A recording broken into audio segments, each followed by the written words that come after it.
Hello, everyone. I know many of you listen while falling asleep. Before you drift off, leave a comment telling me where you're watching from. And don't forget to like and subscribe. Now, let's get comfortable, relax, and dive into tonight's case.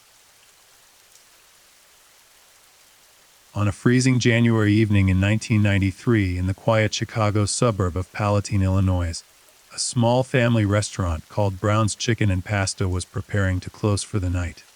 The parking lot sat nearly empty under the pale glow of streetlights. Inside, the warmth of the kitchen contrasted sharply with the bitter cold outside.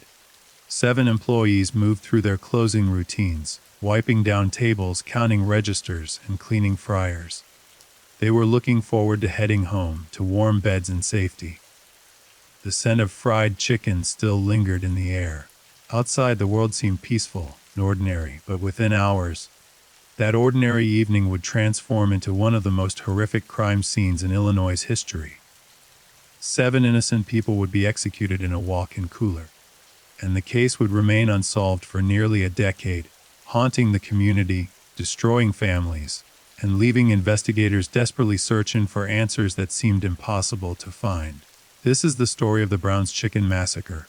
Richard Ellenfelt was 50 years old in January of 1993. He was the owner of the Brown's Chicken and Pasta restaurant on West Northwest Highway in Palatine, a position he'd worked hard to achieve. Richard wasn't just a businessman. He was a devoted family man, married with children, deeply involved in his community. People who knew him described him as fair, kind, and hardworking. He treated his employees like family. He remembered their birthdays. He asked about their lives. He created an environment where young people felt safe while earning money for college or helping their families. His wife, Lynn Ellenfelt, was 49 years old. She often worked alongside her husband at the restaurant. Lynn was warm and maternal, the kind of woman who would slip extra chicken into a customer's order if she thought they looked hungry.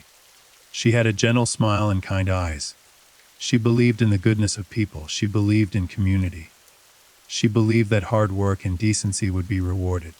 The Ellenfelds had built their business together, brick by brick, year by year. It was their American dream realized. Working that night was Thomas Menz, 32 years old.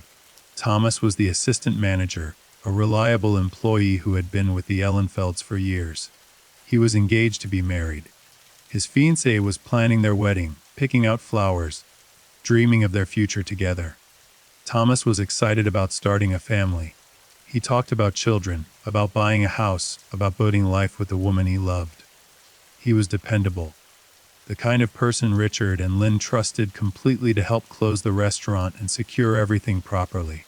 Marcus Nelson was only 31, but he'd already lived through significant challenges. He was a dedicated employee known for his positive attitude despite personal struggles. Marcus had a family that depended on him. He took his responsibilities seriously. When he showed up for work, he gave everything he had. He was the kind of person who would stay late if needed, who would help train new employees, who would cover shifts when others were sick. His coworkers respected him. His employers valued him. Michael Castro was only 16 years old. He was a high school student working part-time to earn spending money and help his family. Michael was bright, athletic, and popular. He played sports. He made good grades. He had dreams of college, of playing basketball at the next level, of making something of himself. His parents were proud of him. He was a good kid in every sense of the word. He came to work on time. He was polite to customers. He worked hard and never complained.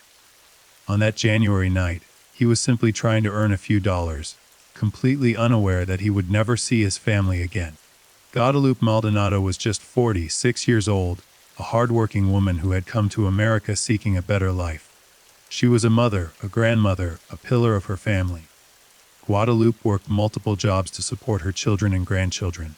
She sent money back to relatives in Mexico. She attended church regularly.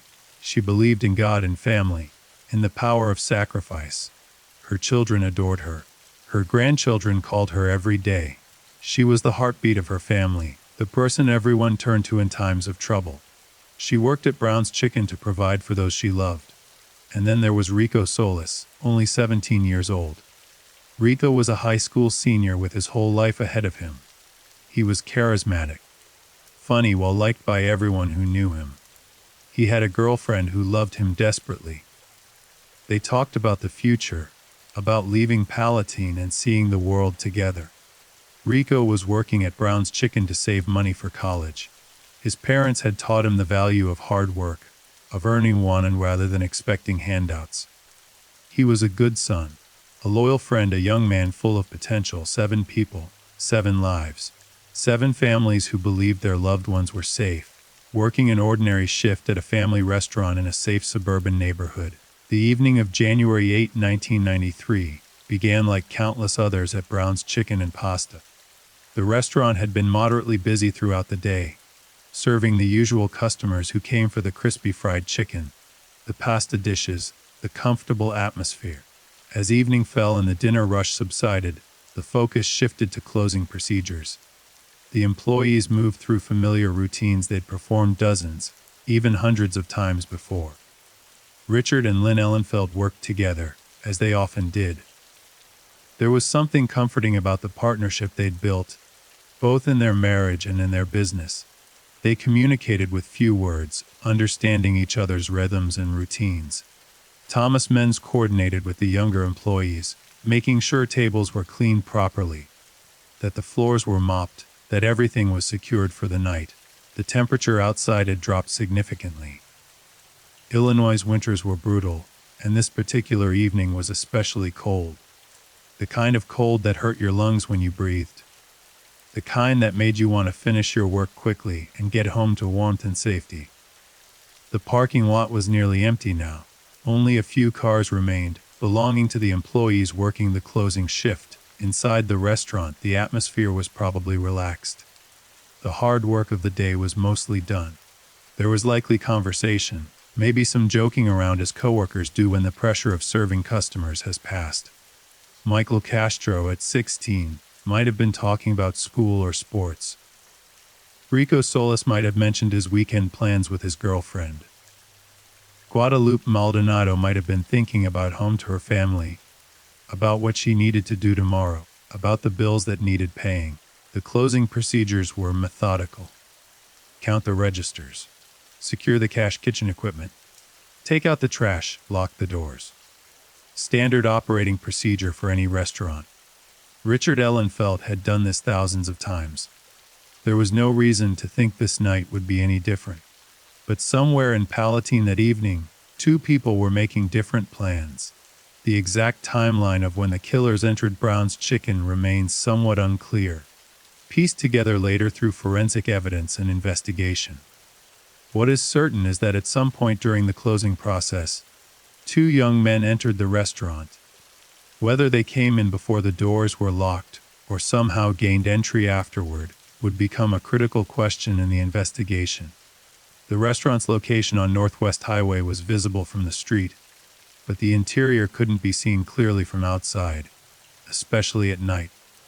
The windows reflected the darkness more than they revealed what was happening within. Anyone passing by would have seen a restaurant in the process of closing. Nothing unusual, nothing alarming. One theory investigators would later develop was that the killers entered just before closing time, perhaps ordering food, perhaps simply walking in as if they were customers. Another theory suggested they might have waited until the doors were locked, and then forced their way inside. The truth of how they gained access would take years to uncover. What is known is that once inside, the 2 men produced weapons. The atmosphere shifted in an instant from mundane routine to absolute terror. 7 people who had been going about their ordinary tasks suddenly found themselves in a nightmare scenario. The transition from safety to mortal danger happened in seconds. The killers were young, both in their late teens or early 20s. They were armed and determined. Whether they came to rob the restaurant or whether violence was always their intention remains debated. What happened next suggests that whatever their original plan might have been, it quickly escalated into something far more sinister. Richard Ellenfeld would have likely tried to cooperate. He was a businessman, a practical man who understood that money could be replaced but lives could not. If someone wanted the cash from the registers from the safe, They could have it. No amount of money was worth dying for. He probably told his employees to stay calm, to do whatever the men with weapons demanded, to not try to be heroes. Lynn Ellenfelt must have been terrified, but she would have tried to remain composed for the sake of the younger employees. She was maternal by nature, protective. She would have wanted to shield them from harm if possible. She would have been thinking about her children at home, about seeing them again, about surviving this encounter. The younger employees, Michael and Rico, teenagers who should have been worried about homework and basketball games and dates, were suddenly confronted with men who had control over whether they lived or died. The fear they must have felt is unimaginable. Their young minds would have been racing. Should they run? Should they fight? Should they pray? Thomas Menz, Marcus Nelson, and Guadalupe Maldonado, all adults with families depending on them, would have been calculating their options, trying to figure out how to survive, how to get back to their loved ones, how to make it through this nightmare. The killers forced all 7 employees into the back of the restaurant. This was a critical moment. Moving victims to a secondary location, away from public view, away from the possibility of interruption, is a deeply ominous sign. It suggests planning beyond simple robbery. It suggests an intention to eliminate witnesses. It suggests that the killers had already decided that no one in that restaurant was going to survive to identify them. The back area of Brown's Chicken included the kitchen, storage areas, and importantly walk-in coolers and freezers. These industrial refrigeration units are common in restaurants, used for storing large quantities of food at safe temperatures. They're essentially small rooms, insulated and cold, with heavy doors that seal shut. They're designed to keep cold air in. They're also excellent at keeping sound from escaping. The walk-in cooler at Brown's Chicken would become the execution chamber for 7 innocent people. Investigators would later determine that the victims were forced into this cooler. The cold must have been immediately noticeable, a sharp contrast to the warmth of the kitchen they'd just been working in. The space was confined. 7 people and 2 armed killers in a space designed for storing food, not for holding living human beings. The victims would have been pressed close together, perhaps holding on to each other, perhaps praying, perhaps still hoping that if they cooperated they might survive. But the killers had no intention of leaving witnesses. The forensic evidence would later reveal that multiple weapons were used in the murders. The victims were shot, stabbed, and their throats were slashed. The violence was excessive, brutal, thorough. This wasn't a situation where the killers fired a few shots and fled. This was systematic execution. This was overkill in the most literal sense. Richard Ellenfelt, the owner who had treated his employees like family, was murdered in that freezing cooler. Lynn Ellenfelt, the kind woman who had given extra chicken to hungry customers, was murdered beside her husband. Thomas Menz, who should have been planning his wedding, was killed before he could become a husband. Marcus Nelson, who supported his family through dedication and hard work, was murdered. Guadalupe Maldonado, the grandmother who sent money to relatives and believed in the power of sacrifice, was slaughtered. Michael Castro, 16 years old with dreams of college and basketball, was executed. Rico Solis, 17 years old with a girlfriend who loved him and plans for the future, was killed. 7 people, 7 murders. In a walk-in cooler in a family restaurant in a quiet suburb. The brutality of the crime scene would shock even experienced homicide detectives. The amount of violence used against the victims suggested rage, suggested a complete lack of empathy, suggested killers who were either extremely disturbed or who had worked themselves into a frenzy of violence. Blood pooled on the cold floor of the cooler. The victims' bodies bore multiple wounds, evidence of a prolonged attack rather than quick executions. After the murders, the killers didn't immediately flee. This detail would become significant in the investigation. They took time to do certain things. They attempted to clean up some of the evidence. They took money from the restaurant. They may have helped themselves to food, though this detail would be debated. They moved through the restaurant with the bodies of 7 people lying dead in the cooler, showing a callousness that was difficult for investigators to comprehend. Eventually, the killers left. They walked out of Brown's Chicken and Pasta and disappeared into the frozen January night. Behind them, they left a scene of carnage that would haunt everyone who encountered it for the rest of their lives. The restaurant sat quiet as the night deepened. The lights were still on inside, but no one moved. No one cleaned, no one locked up properly. The routine closing procedures had been violently interrupted and would never be complete by the people who had started them. Outside, the temperature continued to drop. The parking lot remained illuminated by streetlights.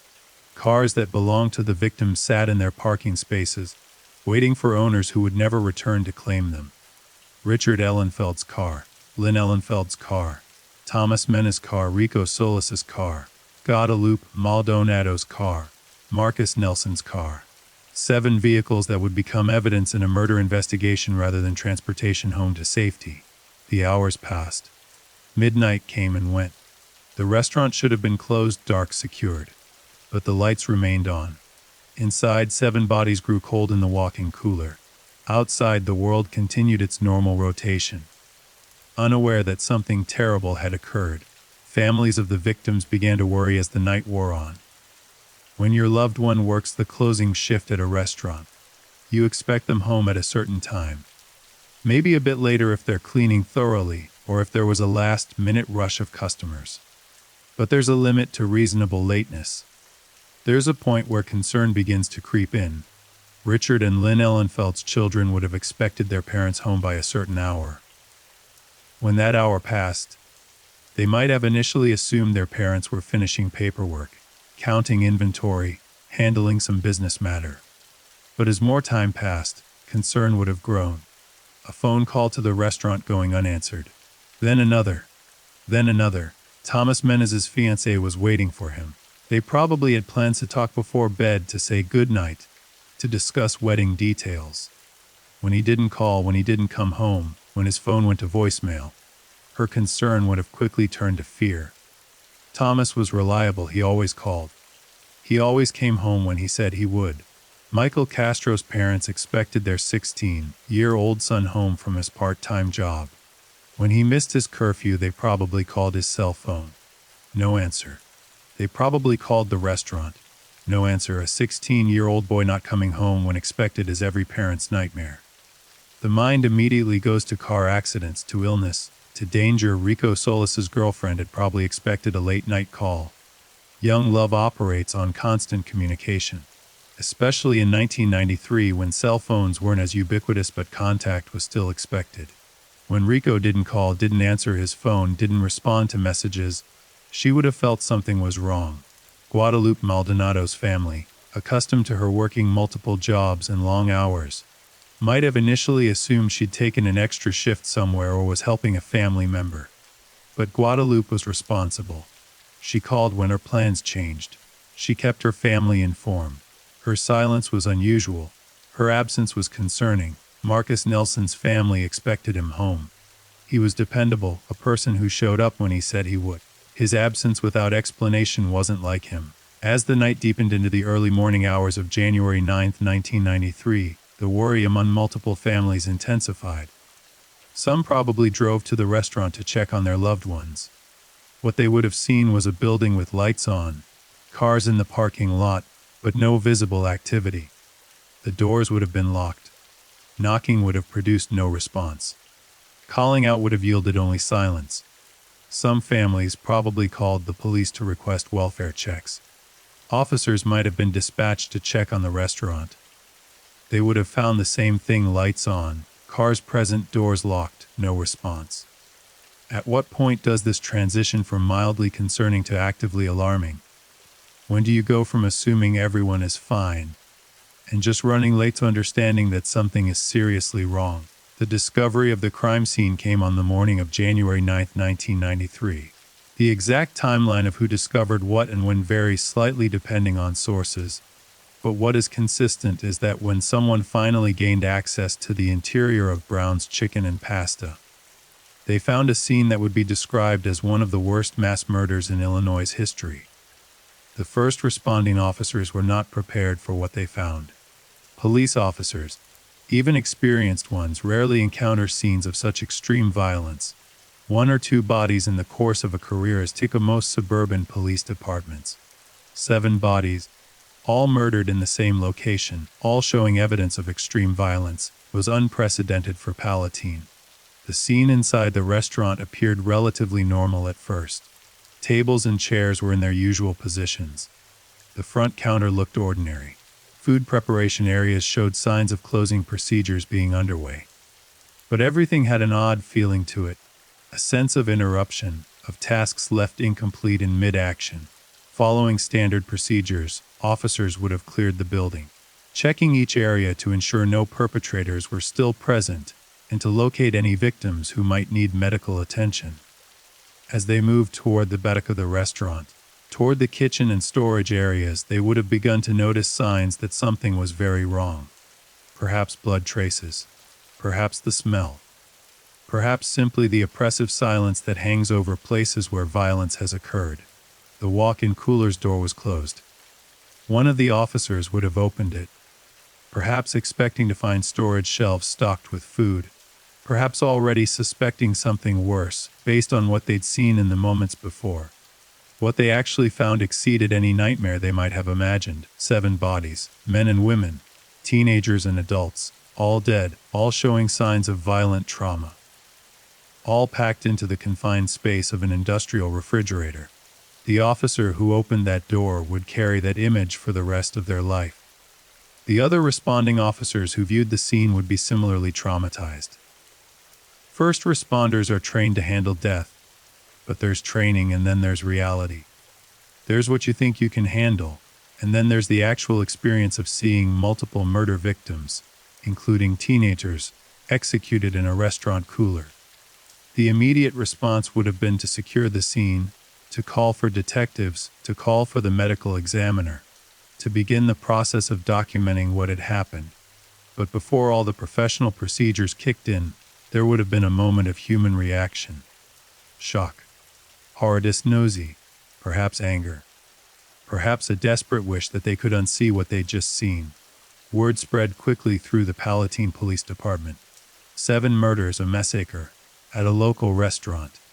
The quiet suburb was about to be thrust into the national spotlight for all the wrong reasons. Detectives arrived on scene and began the painstaking process of documenting everything. Crime scene photographers took hundreds of photographs from every possible angle. Every detail needed to be recorded because you never knew what might become important later. The position of bodies, the location of weapons if any were found, blood spatter patterns, footprints, fingerprints, any trace evidence that might help identify the killers. The medical examiner would conduct preliminary assessments of the bodies before they were removed from the scene. Time of death estimations, cause of death determinations, documentation of injuries. The victims had been murdered hours earlier, their bodies lying in that cold space throughout the night, while their families worried and called and searched for them. Identifying the victims was straightforward, given that they were all employees of the restaurant and their vehicles were in the parking lot. But confirming identifications, notifying families, all of that fell to the police department. Somewhere that morning, 7 families received the worst news of their lives. Imagine being the parent of Michael Castro, 16 years old, waiting desperately for news of your missing son, hoping he'd crashed at a friend's house or lost track of time, and instead receiving notification that he'd been murdered. Imagine being Rico Solis's girlfriend, worried because he hadn't called, and learning that he'd been executed in a restaurant cooler. Imagine being one of Richard and Lynn Ellenfeld's children, losing both parents in a single act of violence. The grief that descended upon these families was profound and life-altering. Parents who lost children, children who lost parents, a fiancée who lost her future husband, families who lost their primary breadwinners. The ripple effects of these 7 murders would extend far beyond the immediate victims, touching hundreds of lives, destroying futures, creating wounds that would never fully heal. The Ellenfeld children had to process the reality that both of their parents had been murdered together. There would be no surviving parent to help them through the grief, no mother or father to lean on while mourning the other. They had to face the world as orphans, their family business now a crime scene. Their parents' dream turned into a nightmare. Thomas Menez's fiancée had to cancel a wedding that would never happen. She had to pack away the dress she would never wear, return the gifts that had already arrived, notify guests that the celebration was canceled because the groom was dead. Instead of planning a future together, she was planning a funeral alone. Michael Castro's parents faced every parent's worst fear realized. Their 16-year-old son, who should have been safe at a part-time job, had been brutally murdered. He would never graduate high school. He would never play college basketball. He would never have a career, a family. All of his potential, all of his dreams ended in a cooler on a January night. Rico Solis's family grieved for a 17-year-old boy full of life and charisma. His girlfriend mourned the future they would never have. His friends struggled to understand how someone so young and vibrant could be gone. The high school he attended would hold memorials, but no memorial could fill the void his death created. Guadalupe Maldonado's children and grandchildren lost the matriarch of their family, the person who held them together, who sacrificed for them, who sent money when they needed it, who prayed for them, who loved them unconditionally. Her absence created a hole in the family structure that could never be filled. Marcus Nelson's family mourned a man who had worked hard to support them, who had overcome challenges, who had shown up day after day to provide for those he loved. His dependability, his positive attitude, his dedication, all of it ended in senseless violence. As the families began their grieving process, the Palatine Police Department and the Cook County Sheriff's Office launched what would become one of the most intensive investigations in Illinois' history. The Brown's Chicken Massacre, as it quickly became known, demanded answers. 7 people had been executed. The killers had to be found. The crime scene itself provided numerous pieces of evidence. Forensic teams spent days processing every inch of the restaurant. They collected blood samples, fingerprints, trace evidence, anything that helped identify the perpetrators. The weapons used in the murders were particularly important. Ballistics from the bullets recovered could be matched to a specific firearm. The knife wounds could potentially be matched to a specific blade. If they could find the weapons, they could build a case. The walk-in cooler, where all 7 victims had been killed, received the most intensive scrutiny. Blood spatter analysis could reveal the sequence of events, the positions of victims and attackers, the order in which the murders occurred. Each drop of blood, each smear, each footprint in the blood told a story that investigators needed to decode. One of the early challenges was determining whether this had been a robbery gone wrong or a planned mass murder. The evidence suggested elements of both.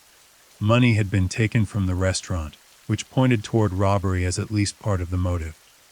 But the extreme violence, the execution-style killings, the methodical nature of forcing all 7 victims into the cooler before murdering them, suggested something more sinister than a simple robbery.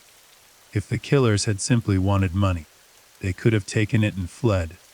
They could have locked the employees in the cooler and escaped without harming anyone. The fact that they chose to murder all 7 people suggested either that they were eliminating witnesses or that violence itself was part of their motivation. Investigators began building timelines. When had the restaurant closed to customers?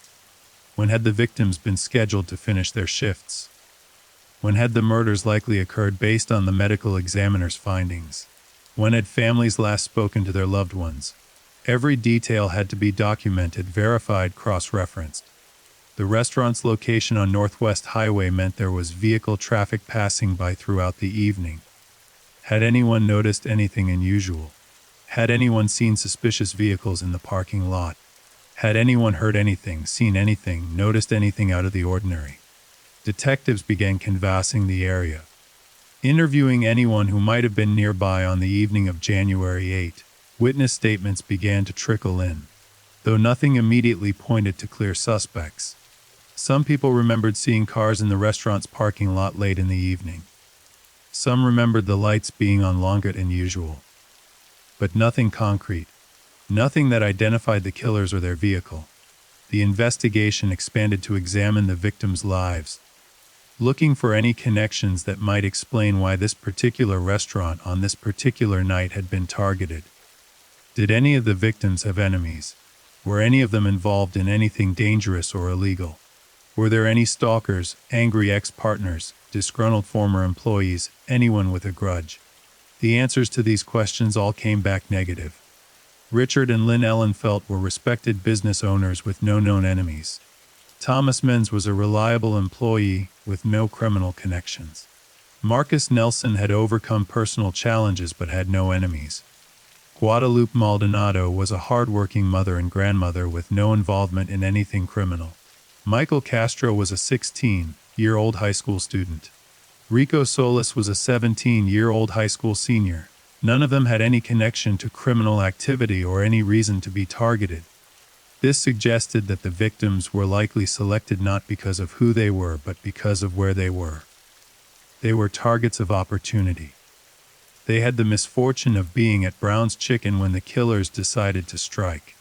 The media descended on Palatine within hours of the bodies being discovered. 7 people murdered in a family restaurant was national news. Television crews set up outside the crime scene. Reporters interviewed neighbors, community members, anyone willing to speak about the tragedy. The Ellenfelt family's restaurant, a place that had served the community for years, was now known primarily as the site of a massacre. The publicity had both positive and negative effects on the investigation. On the positive side, it generated numerous tips from the public.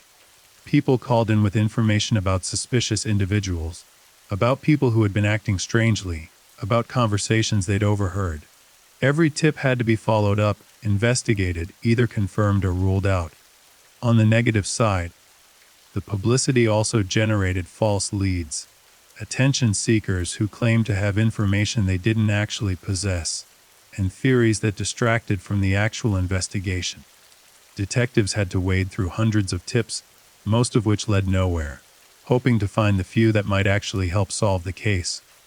The community of Palatine was traumatized. This was a quiet suburb where people felt safe. Parents let their teenagers work part-time jobs without fear. People ate at local restaurants without security concerns. The Brown's Chicken massacre shattered that sense of security. If 7 people could be murdered in a family restaurant, then nowhere was truly safe. Restaurants throughout the area increased security measures. Some started requiring 2 or more employees to close together, never leaving anyone alone. Some installed better lighting in parking lots. Some changed their closing procedures to ensure employees left together and watched each other get to their cars safely. The funerals for the 7 victims were held over the course of several days. Each one was packed with mourners, with community members who wanted to pay their respects, with people struggling to make sense of such senseless violence. The Ellenfelt funeral drew business owners from throughout the area, people who had known Richard and Lynn as colleagues and friends. The funerals for the younger victims drew classmates and teachers, young people trying to understand how their friends could be gone, how people their age could be murdered. The investigations continued even as the community mourned. Detectives worked around the clock, following every lead, interviewing every potential witness, examining every piece of evidence. The pressure to solve the case was immense. 7 families demanded justice. The community demanded answers. The media scrutiny was constant. One of the most promising avenues of investigation was forensic evidence. The killers had spent time in the restaurant. They had touched surfaces. They had left footprints. They had shed hair and skin cells. They had left traces of themselves behind. In 1993, indelible but not as sophisticated as it had become in later years. Still, investigators collected biological evidence, hopeful that it could eventually be used to identify the killers. Fingerprints found at the scene were run through databases. Some matched the victims, which was expected. Some matched employees who worked other shifts, which was also expected in a restaurant where many people touched surfaces throughout the day. But there were prints that couldn't be identified, prints that potentially belonged to the killers. The problem with fingerprint evidence is that it's only useful if you have a suspect's prints to compare it to. If the killers had never been arrested before, if their prints weren't in any database, then the unidentified prints from the scene couldn't lead directly to them. The prints could be used to confirm a suspect's presence, Once a suspect was identified through other means, but they couldn't generate leads on their own.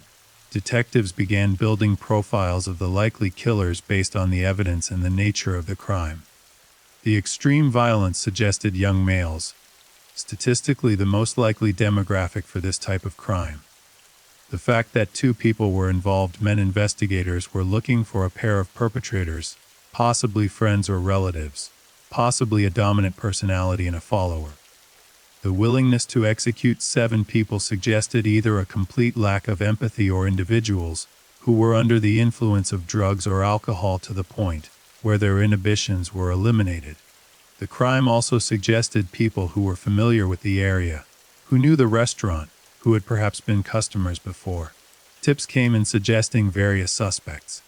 Some people called to report individuals who had made threatening statements. Some reported people who had recently come into unexplained money. Some reported people whose behavior had changed after January 8, people who seemed nervous or paranoid or who had suddenly left town. Each tip was investigated. Alibis were checked. People were interviewed. Backgrounds were examined. Some individuals became persons of interest, people who couldn't immediately be ruled out, people whose stories didn't quite add up. These individuals were investigated more thoroughly, their movements on January 8 scrutinized, their connections to the restaurant examined.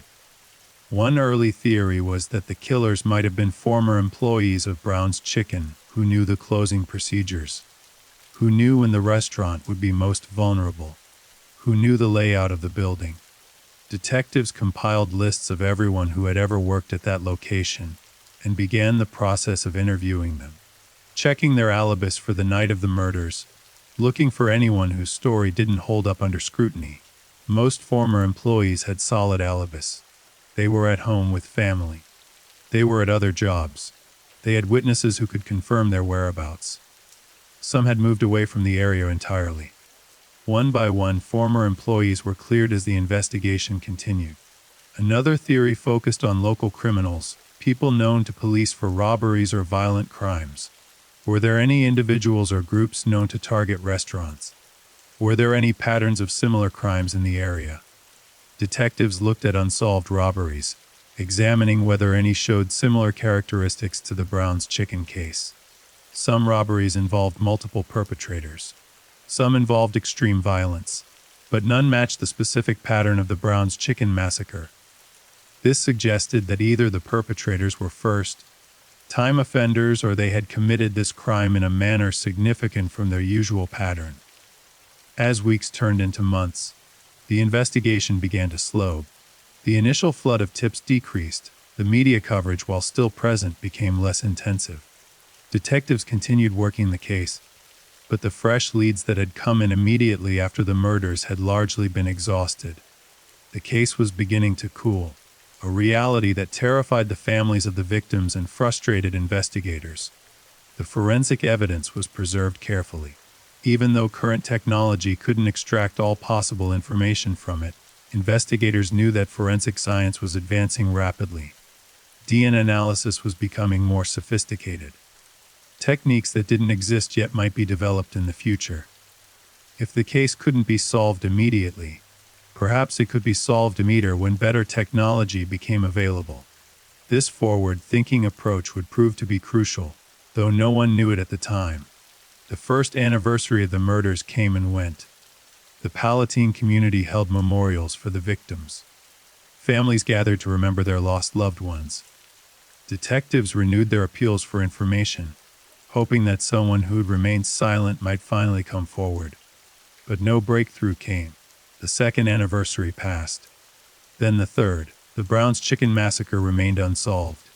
It became one of those cases that haunted the community, that people brought up in conversations about local history, that parents reference when teaching their children about safety. The case became a cautionary tale, a reminder that violence could happen anywhere, even in quiet suburbs, even in family restaurants. For the families of the victims, each passing year without answers was agony. They couldn't move forward because the killers were still out there, unpunished, free to live their lives while their victims were dead. The lack of closure, the absence of justice, was a wound that couldn't heal. Richard and Lynn Ellenfeld's children tried to rebuild their lives without their parents.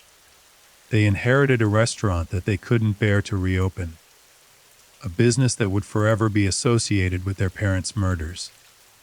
They eventually sold the property, unable to separate the business their parents had built from the place where they had died. Thomas Menez's fiancée struggled with survivor's guilt and complicated grief. The man she was supposed to marry was gone, murdered before they could start their life together. She had to navigate a world where she was neither wife nor girlfriend, where her relationship existed in a strange limbo, ended by violence before it could be officially joined in marriage. Michael Castro's parents became advocates for victims' rights, channeling their grief into activism. They couldn't bring their son back, but they could work to help other families affected by violent crime. They spoke at schools about the reality of violence, about the devastating impact it has on families and communities. Rico Solis's girlfriend carried the pain of his loss into her adult life. She had lost her first love, her high school sweetheart, the person she thought she would spend her life with.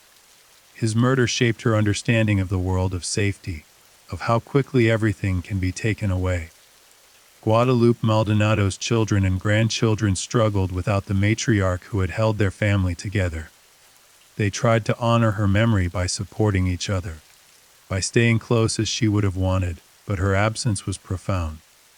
The families of Marcus Nelson and the Ellenfelds similarly tried to find ways to continue living despite the massive holes left in their lives. Some found comfort in religion, believing their loved ones were in a better place. Some found comfort in community, in the support of friends and neighbors. Some struggled with anger, with bitterness, with the unfairness of it all. As the investigation stretched into its fourth and fifth years without resolution, some people began to wonder if the case would ever be solved.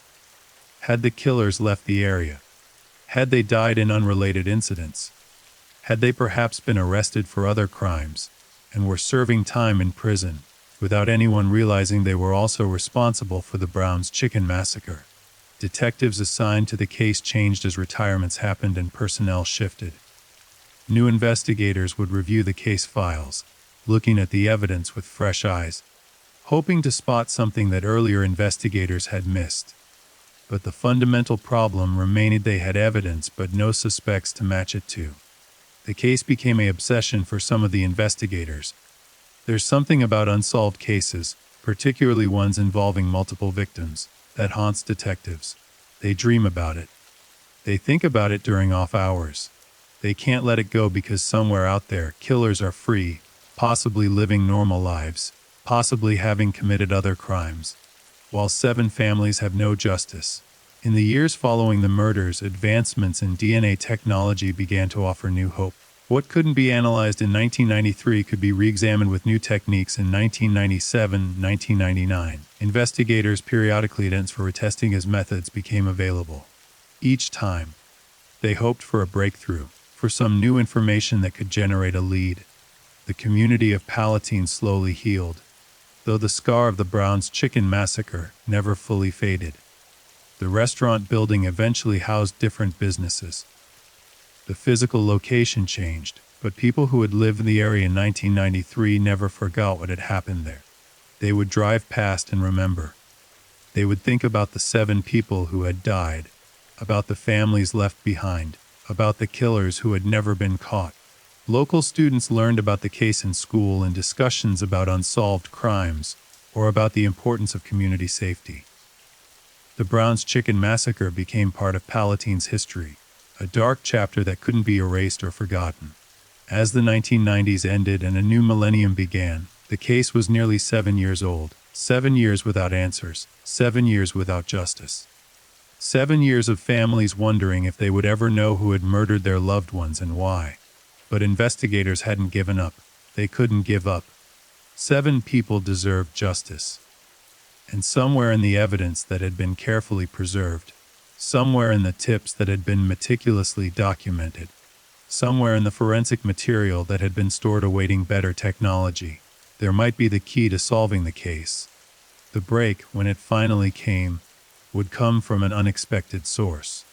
Not from traditional detective work, though that had been crucial in building the foundation of the investigation. Not from witness testimony, though witnesses had provided important information. The break would come from a combination of advancing technology and human behavior, from science and circumstance coming together in a way that no one could have predicted in those dark early years of the investigation. But before we get to that breakthrough, it's important to understand what was happening in the lives of the killers during those years when they thought they had gotten away with murder. On the night of January 8, 1993, two young men had walked into Brown's Chicken and Pasta and committed one of the most brutal crimes in Illinois' history. They had executed 7 people in a walk-in cooler. They had taken money and fled into the night, and then they had gone back to their lives, carrying the secret of what they had done.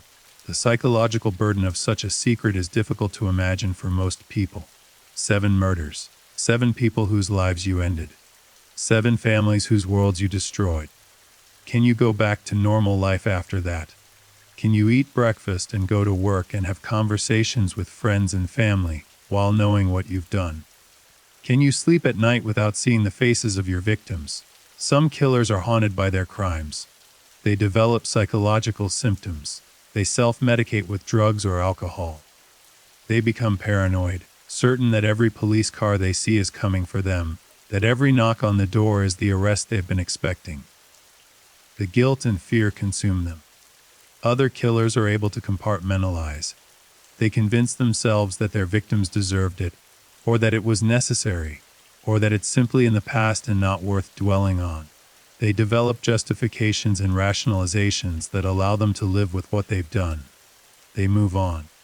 The 2 killers of the Brown's Chicken massacre would prove to fall into different categories, responding to their crime in different ways, a difference that would eventually contribute to their downfall.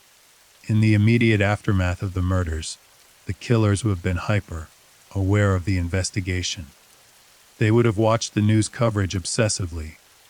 They would have read newspaper articles about the case. They would have listened to people discussing it.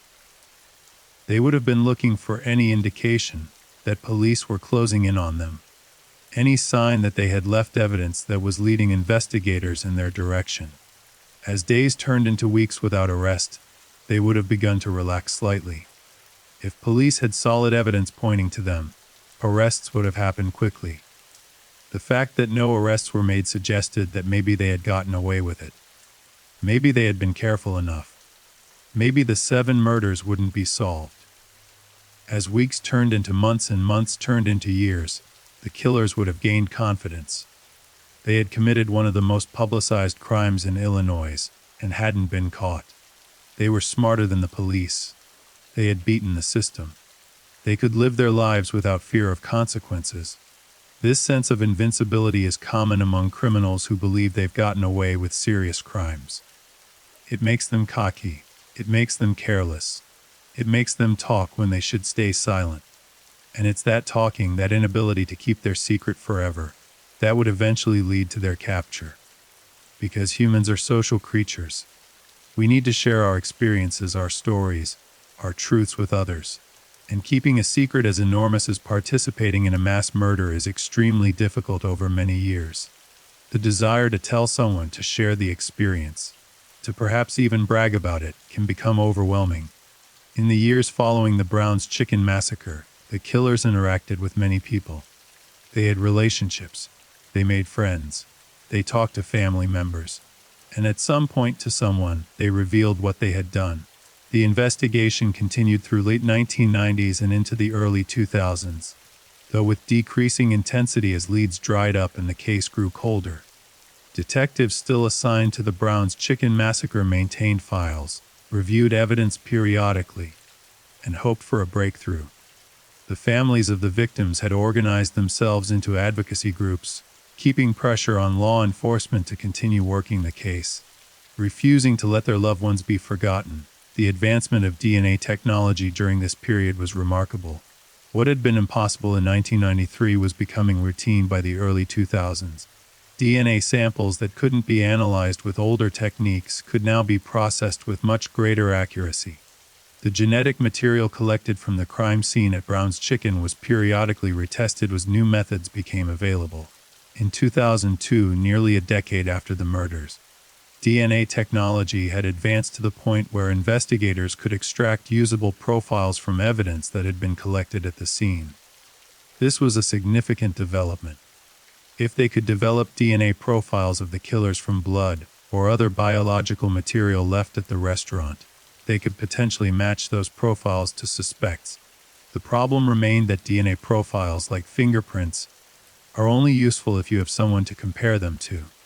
If the killers had never been arrested, if their DNA wasn't in any database, then having their genetic profile didn't immediately identify them.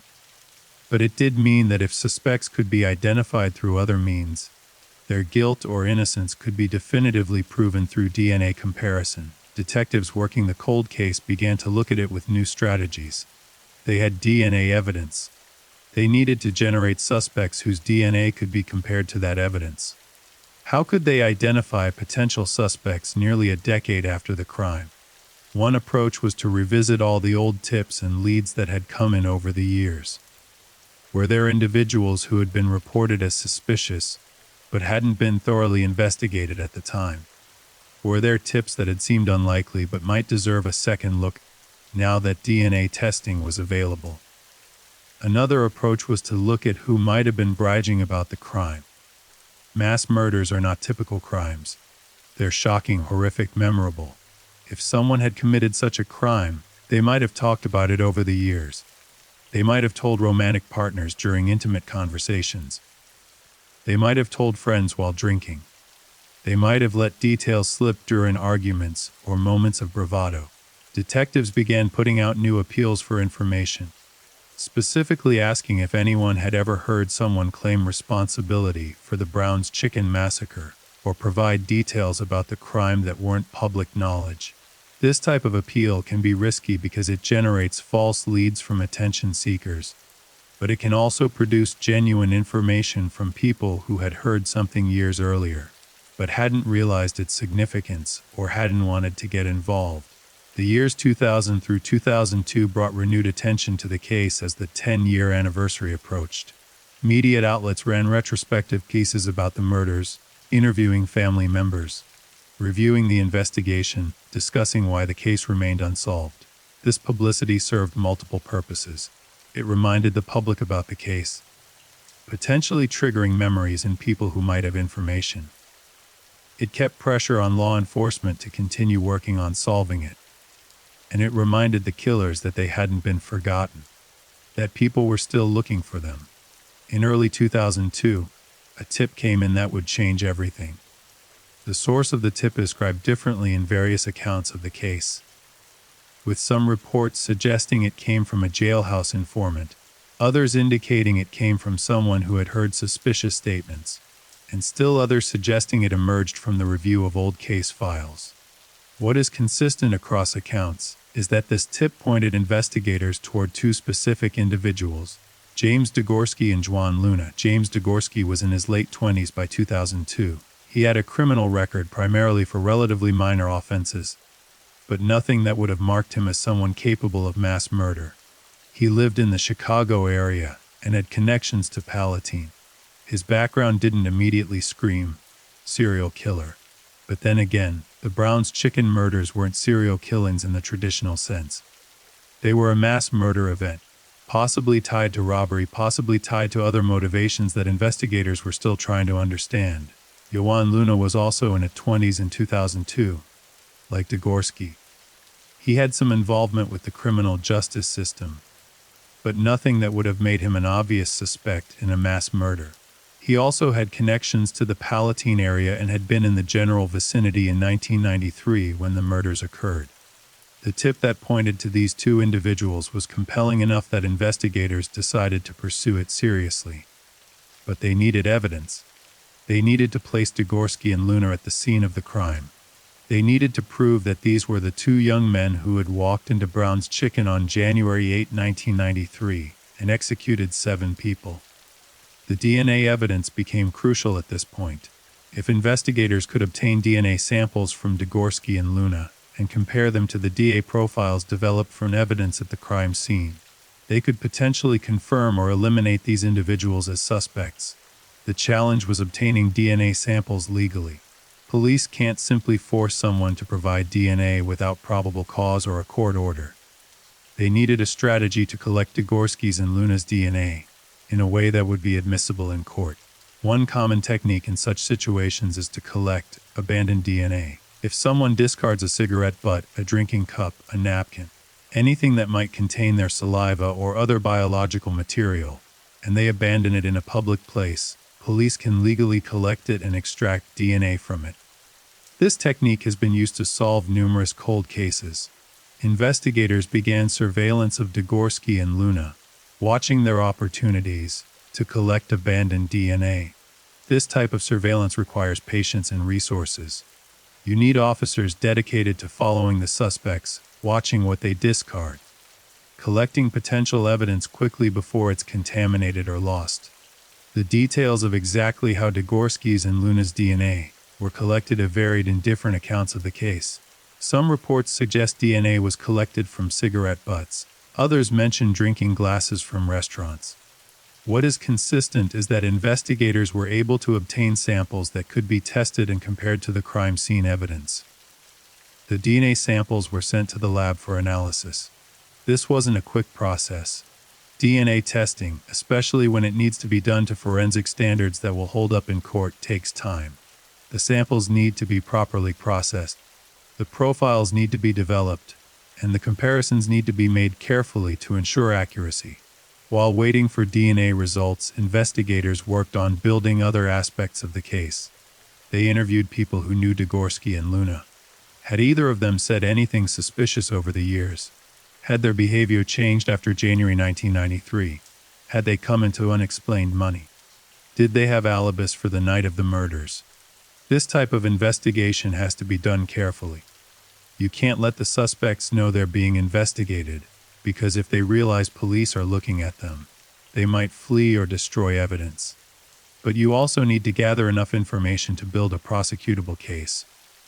People who knew Degorski and Luna were interviewed under various pretexts. Some were told they were witnesses to other crimes. Some were approached as part of general background checks. The goal was to gather information without revealing the true focus of the investigation. What emerged from these interviews was a picture of two young men who had been friends or associates in the early 1990s, who had both been in the Palatine area at the time of the murders, and who had exhibited some behavioral changes after January 1993. Nothing definitive, nothing that would constitute proof on its own, but pieces of a puzzle that was slowly coming together. Then came the DNA results. The samples collected from Degorski and Luna were compared to the DNA profiles developed from evidence at the Brown's Chicken crime scene, and they matched. James Degorski's DNA matched evidence from the scene.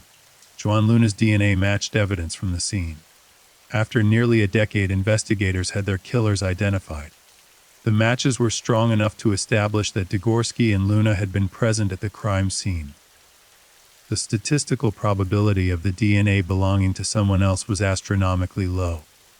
This was the evidence investigators had been waiting for. This was the breakthrough that could bring justice for 7 murdered people and their families. But DNA evidence alone, while powerful, isn't always sufficient for conviction. Prosecutors would need to build a comprehensive case. They would need to establish motive, opportunity, and means. They would need to explain to a jury why these two men had committed this horrible crime. They would need witnesses, timeline evidence, corroborating details that supported the DNA findings. The investigation intensified. Now that they knew who the killers were, detectives could focus their efforts on building a prosecutable case. They obtained search warrants for Degorski's and Luna's residences, vehicles, and any other locations they frequented. They seized computers, phones, documents, anything that might contain relevant evidence. They also began the process of trying to flip one suspect against the other. In cases with multiple defendants, prosecutors often try to get one to testify against the other in exchange for a plea deal. If either Degorski or Luna could be convinced to confess and implicate his partner, it would strengthen the case significantly. The interrogation strategies for each suspect would be carefully planned. What were their psychological weak points? What motivated them? What fears did they have? How could investigators apply pressure to get them to talk?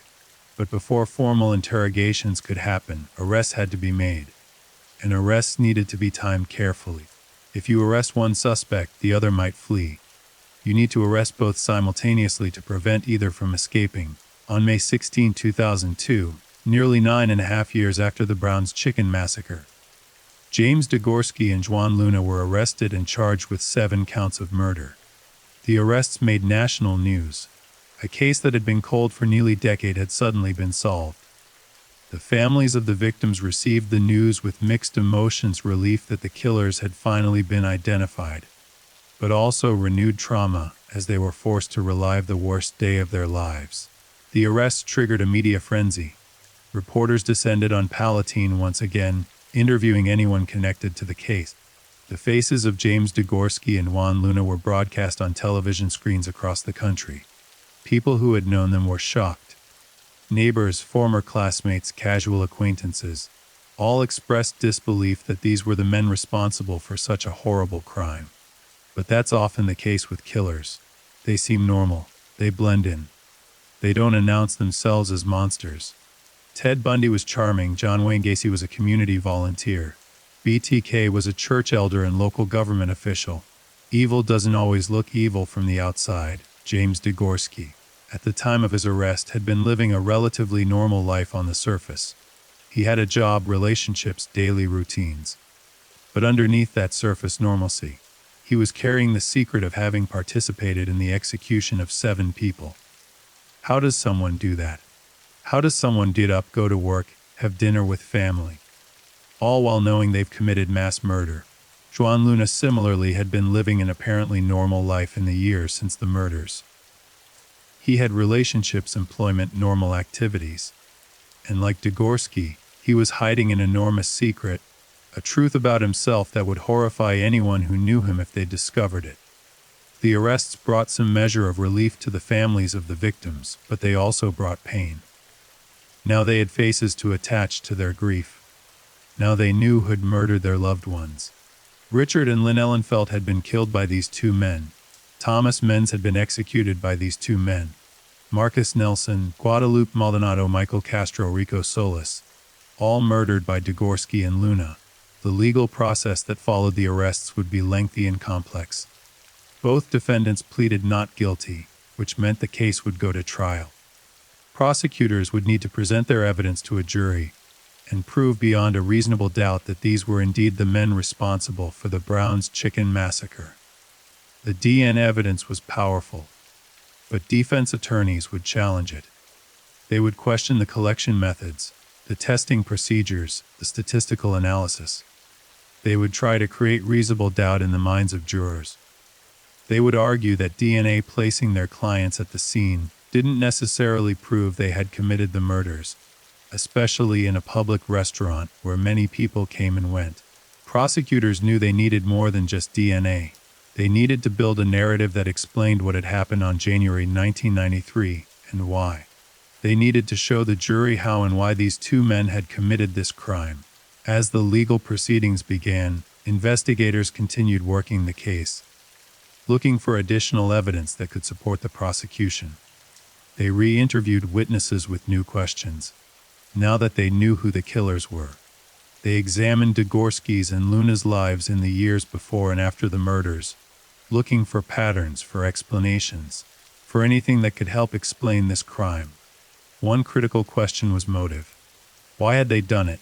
Was it robbery? 7 people had been murdered for whatever cash was in the restaurant's registers and safe. Was that really sufficient motive for such extreme violence? Or was there something else? Some other reason that these 2 men had decided to commit mass murder? Some investigators theorized that the murders might not have been planned. Perhaps Degorski and Luna had gone to rob the restaurant, and the situation had escalated. Perhaps one or more of the victims had fought back or threatened to identify them, and the decision was made to eliminate all witnesses. The extreme violence could have been the result of panic, of a situation spiraling out of control. Other investigators believed the murders were more premeditated. The fact that all 7 victims were herded into the cooler suggested planning.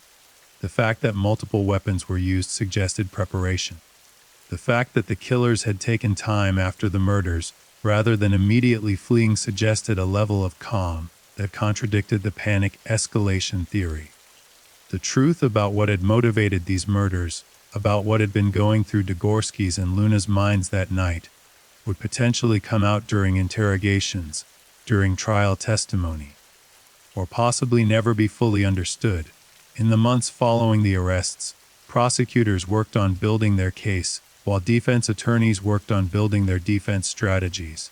Both sides knew this would be a high-profile trial with intense media scrutiny. The outcome would determine whether the families of 7 murder victims would finally get justice, or whether Degorski and Luna would potentially go free. The evidence that had been collected in 1993 and preserved carefully over the years became crucial. Every photograph from the crime scene, every piece of physical evidence, every witness statement. All of it was reviewed and prepared for potential use at trial. The DNA evidence would be the centerpiece. But prosecutors want to present a comprehensive case that left no room for reasonable doubt. Witness testimony about Degorski's and Luna's behavior before and after the murders was compiled. Had they exhibited changes in spending patterns after January 1993? Had they made suspicious statements? Had they avoided the Palatine area? Had they seemed nervous or paranoid? All of these details, which might seem minor individually, could combine to create a compelling narrative of guilt. The forensic evidence beyond DNA was also important. Ballistics from the bullets recovered from the victims' bodies could potentially be matched to firearms if those weapons were found. The knife wounds could be analyzed to determine characteristics of the blade used. Blood spatter patterns could be used to reconstruct the sequence of events in the cooler. Unfortunately, the actual weapons used in the murders had never been recovered. This was a significant gap in the evidence. Without the murder weapons, prosecutors couldn't make direct ballistic or blade matches. They would have to rely on other evidence to prove their case. The timeline of the murders was reconstructed as precisely as possible, based on witness statements, phone records, and the medical examiner's estimates of time of death. Investigators could establish when the victims had been killed. If Degorski and Luna had alibis that placed them elsewhere during that time window, the DNA evidence would be called into question. If they couldn't provide solid alibis, it strengthened the prosecution's case. Neither Degorski nor Luna could provide credible alibis for the evening of January 8, 1993. This wasn't surprising given that the crime had occurred nearly a decade earlier. Most people can't remember exactly where they were on a specific evening 10 years ago, unless something significant happened to mark that date in their memory. But the inability to provide alibis meant there was nothing to contradict the physical evidence placing them at the scene. As the case moved toward trial, plea negotiations occurred behind the scenes. Prosecutors offered deals in exchange for confessions and cooperation. If either Degorski or Luna would plead guilty, provide full details of the crime, and testify against the other, they might receive a more lenient sentence. Life in prison instead of the death penalty, for example. The death penalty was very much on the table. Illinois had capital punishment in 2002, and the Brown's Chicken Massacre certainly qualified as a death penalty case under state law. 7 murders committed during the course of another felony, with multiple aggravating factors, made this an ideal case for prosecutors to seek the ultimate punishment. The threat of the death penalty gave prosecutors significant leverage in plea negotiations. Facing potential execution versus accepting a life sentence is a powerful motivator for defendants to cooperate. But both Degorski and Luna initially maintained their innocence, refusing plea deals and insisting on their right to trial. The families of the victims had mixed feelings about plea deals. Some wanted to see Degorski and Luna receive the death penalty as justice for what they had done. The idea of these 2 men living out their lives in prison, even without the possibility of parole, seemed insufficient punishment for executing 7 people. Others didn't want to go through the trauma of a trial, of having to hear detailed testimony about how their loved ones had died. of having to see crime scene photographs and relive the worst moments of their lives. A plea deal would spare them that pain, even if it meant less severe punishment for the killers. Ultimately, the decision about whether to accept plea deals rested with the prosecutors, though they consulted with victims' families and took their wishes into consideration.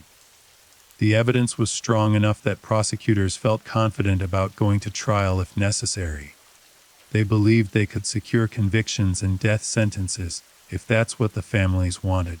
As 2002 turned into 2003, the legal proceedings continued. Pre-trial motions were filed and argued.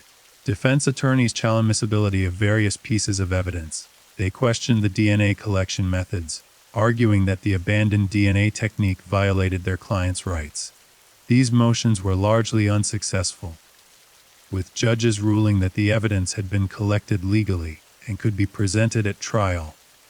The defense also tried to get statements their clients had made to police suppressed, arguing they had been coerced or obtained without proper Miranda warnings. Again, these motions were mostly unsuccessful.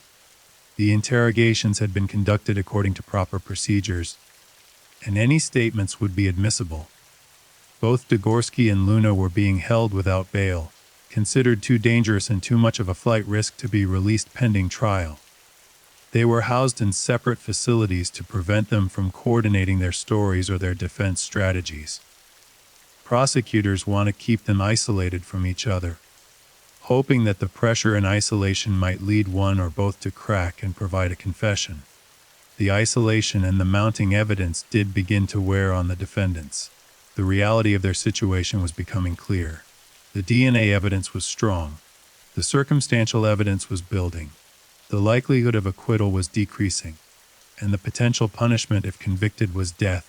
In interrogation rooms, detectives worked on both suspects, using different approaches based on their personalities. With one, they might emphasize the strength of the evidence and the inevitability of conviction, suggesting that cooperation was the only way to avoid the death penalty. With the other, they might take a more confrontational approach, expressing disgust at the crimes and suggesting that confessing was the only way to show any human decency. The interrogation of murder suspects is as much psychology as it is investigation. You're trying to break through denials, rationalizations, and defense mechanisms to get to the truth. You're looking for weak points in their stories, for contradictions, for moments when their composure cracks and reality breaks through. One of the suspects, and accounts vary on which one, began to show signs of breaking. The confident denials became less confident. The body language shifted. The story started to have inconsistencies. Detectives recognized these signs and pressed harder. The breakthrough, when it came, was significant. One of the defendants began to talk, providing details about the crime that only someone who had been there could know. The location of the bodies, the sequence of events, details about the victim's final moments, information that had never been released to the public. This confession was a game changer for the prosecution. Now they had not just DNA evidence placing the defendants at the scene, but an actual admission of participation in the murders. They had someone willing to describe what had happened that night in the walk, in cooler at Brown's Chicken. The confession revealed details that were both horrifying and enlightening. It provided answers to questions that had haunted investigators for a decade. Why had all 7 victims been killed? What had motivated such extreme violence? What had the killers been thinking? According to the confession that emerged from the interrogations, the crime had begun as a robbery. James Degorski and Juan Luna, both in their late teens at the time, had decided to rob Brown's Chicken and Pasta. They knew the restaurant, had probably been customers there before, and understood that restaurants keep cash on hand, especially after a day of business. It seemed like an easy target, a way to get money quickly without much risk. But what started as a robbery transformed into something far more sinister. The confession revealed that once inside the restaurant, once they had control of the 7 employees, the decision was made to eliminate all witnesses. 7 people who could identify them. 7 people who could testify against them. 7 people whose continued existence threatened their freedom. The cold calculation of that decision is chilling. These weren't heat of, the moment killings driven by panic or passion. This was a deliberate choice to execute 7 human beings to avoid being identified and arrested for robbery. The value they placed on those 7 lives was less than the value they placed on their own freedom and the few hundred or few $1,000s they would steal from the restaurant. The confession described how the victims were forced into the walk-in cooler. Imagine the terror those 7 people felt as they were herded into that cold, confined space. They would have known what was coming. They would have begged for their lives. They would have pleaded, promised not to identify their attackers, offered to help them escape, anything to survive. Richard Ellenfeld, at 50 years old, would have tried to reason with the killers. He was a businessman and negotiator. He would have offered them money, more than what was in the registers. He would have told them to take whatever they wanted and go. He would have promised not to call the police, to give them time to get away. He would have done anything to save himself, his wife, and his employees. Lynn Ellenfeld would have been thinking about her children at home. She would have been praying that somehow she would survive this, that somehow she would see her family again. She might have begged the killers to think about their own mothers, to show mercy, to remember that she was a person with a family who loved her. Thomas Menz, 30, 2 years old with a fiancée waiting for him at home, would have been thinking about the wedding that was being planned, about the life he and his future wife were supposed to have together. He would have pleaded for the chance to live that life, to become a husband, to have children, to grow old. Marcus Nelson would have thought about his family who depended on him. He had overcome challenges to get to this point in his life. He had worked hard to support those he loved. The idea that it would all end in a restaurant cooler at the hands of 2 criminals would have been incomprehensible to him. Guadalupe Maldonado would have prayed. She was a woman of faith, someone who believed in God's mercy and protection. In those final moments, she would have called out to God, asking for salvation, asking for her life to be spared so she could return to the children and grandchildren who needed her. Michael Castro, 16 years old, would have been terrified beyond measure. He was a child, really, just a high school student working a part-time job. He should have been thinking about basketball practice and homework and asking a girl to prom, not facing armed killers in a walk-in cooler. He might have cried. He might have called for his parents. He might have been unable to process what was happening to him. Rico Solis, 17 years old, charismatic and full of life, would have tried to talk his way out. Young people often believe they're invincible, that nothing truly bad can happen to them. Rico would have tried to connect with the killers, to make them see him as a person, to convince them that killing him was wrong. He might have talked about his girlfriend, about his plans for the future, trying desperately to humanize himself in their eyes, but none of it mattered. The killers had made their decision. 7 people would die to protect 2 people from facing consequences for robbery. The confession described the murders in detail that we won't fully recount here, out of respect for the victims and their families. What can be said is that the violence was extreme and sustained. Multiple weapons were used. The victims were shot, stabbed, and their throats were cut. The brutality was beyond what was necessary to simply kill them. It suggested either rage, sadism, or a complete disconnection from the humanity of the people they were murdering. The order in which the victims were killed, according to the confession, was methodical. The killers worked through the 7 people systematically, executing them one by one while the others watched and waited for their turn. The psychological torture of watching your coworkers, your employer, your friends die while knowing you're next is unimaginable. The last person to die would have seen all 6 others murdered. They would have been covered in the blood of the people they had worked alongside. They would have heard the sounds, smelled the smells, witnessed the horror. And then it would have been their turn. After all 7 were dead, the confession revealed, the killers didn't immediately flee. They took time to collect the money they had come for. They moved through the restaurant, gathering cash from registers in the safe. The amount they stole has been reported as somewhere between $1,000 and $2,000, though exact figures vary. They had murdered 7 people for an amount of money that, split between 2 people, would have been gone within weeks or months.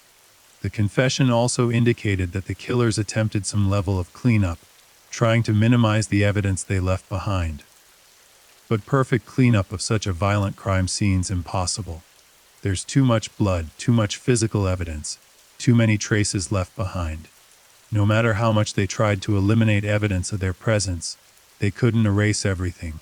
Eventually, they left the restaurant, stepping out into the cold January night, leaving 7 bodies behind them. They would have been covered in blood, or at least would have had blood on their clothes and hands. They would have needed to clean themselves up, to dispose of their bloody clothing, to try to remove any physical evidence connecting them to the crime. The confession provided information about what they did with the murder weapons. According to the statement, the guns and knives used in the murders were disposed of, thrown into bodies of water, or otherwise destroyed to prevent them from being found and traced back to the killers. This explained why police had never recovered the weapons despite extensive searches. The disposal of the weapons also demonstrated a level of planning and awareness. The killers knew that murder weapons could be traced. They knew that ballistics and forensic analysis could connect weapons to crimes. By destroying or hiding the weapons where they couldn't be found, they eliminated a major source of evidence against themselves. In the days and weeks following the murders, according to the confession, both Degorski and Luna tried to act normally. They went about their regular lives, interacting with friends and family, going to work or school, behaving as if nothing had happened. But internally, they were dealing with what they had done.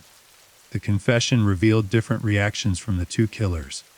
One apparently felt some level of remorse, or at least psychological disturbance from having participated in mass murder.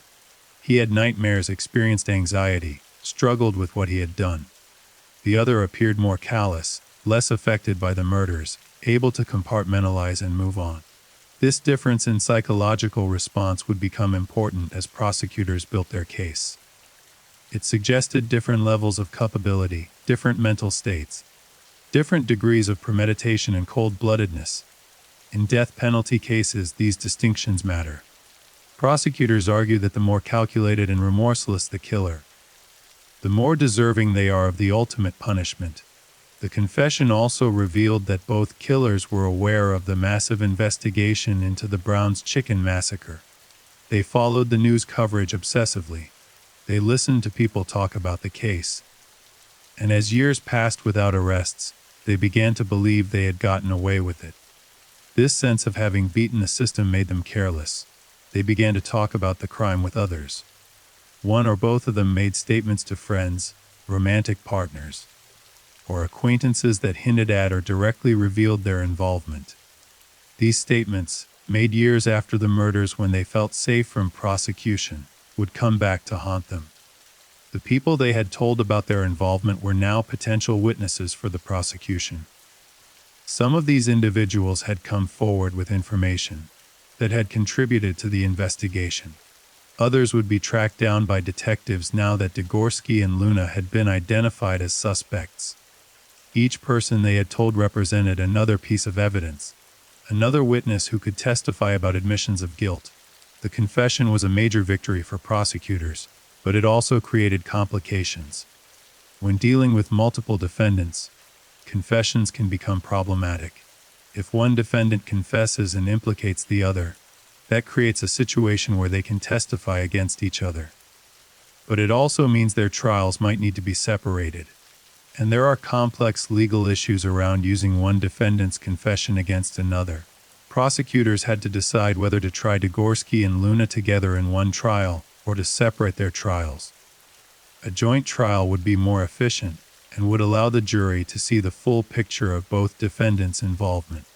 But separate trials would allow each defendant's confession or statements to be used more effectively without legal complications about cross-examination and confrontation rights.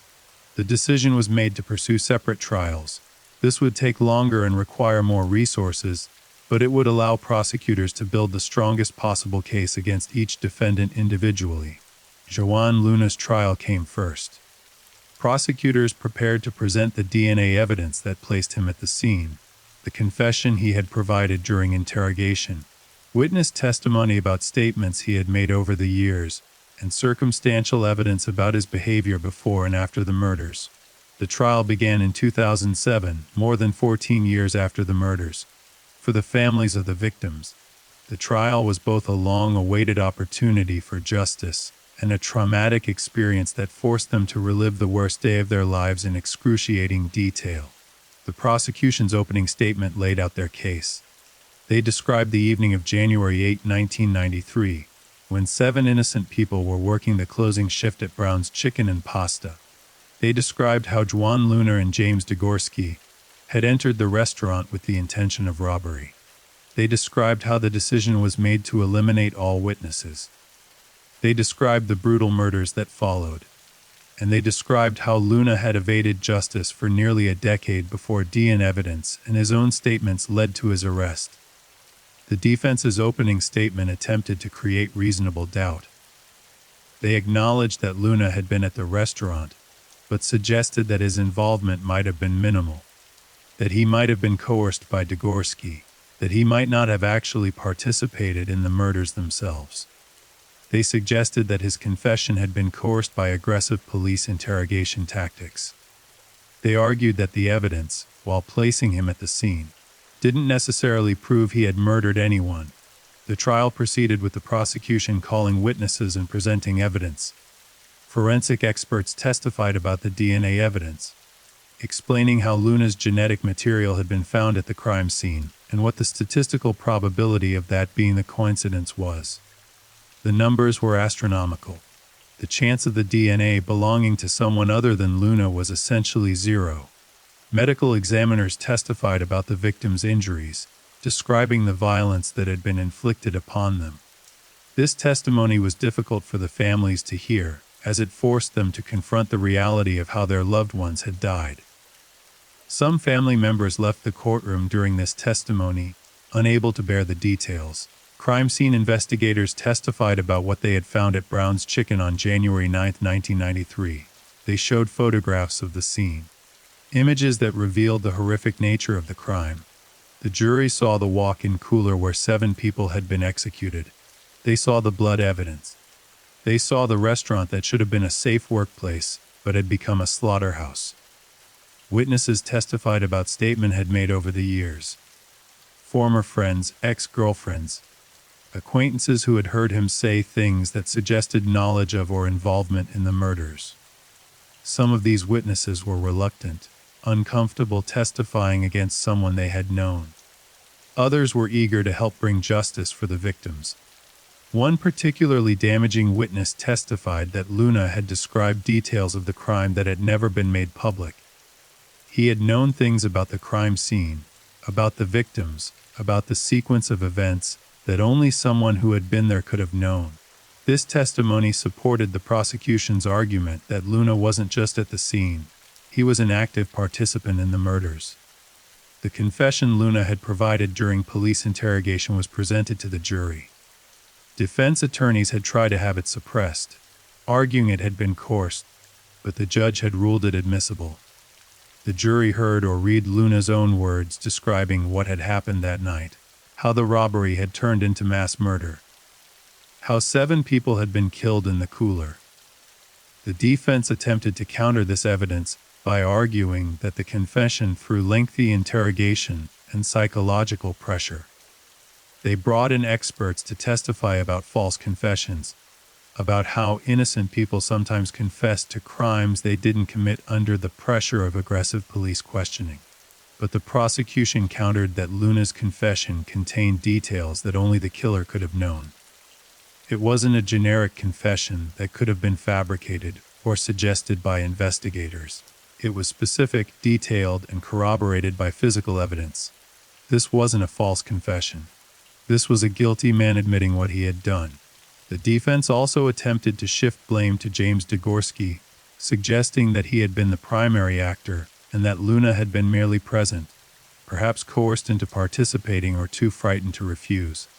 They painted a picture of Luna as a follower, someone who had fallen under the influence of a more dominant, violent personality. This defense strategy is common in cases with multiple defendants. Each tries to minimize their own culpability by maximizing the others. Both claim they were the reluctant participant, forced or persuaded by the other. Both claim the other was the real killer while they were just there. The prosecution rejected this characterization. They presented evidence showing that Luna had been an active, willing participant in the murders. The forensic evidence showed he had been in the cooler where the murders occurred. Witness testimony indicated he had bragged about the crime later. His confession described his own actions, not just Degorski's. As the trial continued, the weight of evidence against Luna became overwhelming. The DNA was irrefutable. The confession was damning. The witness testimony was compelling.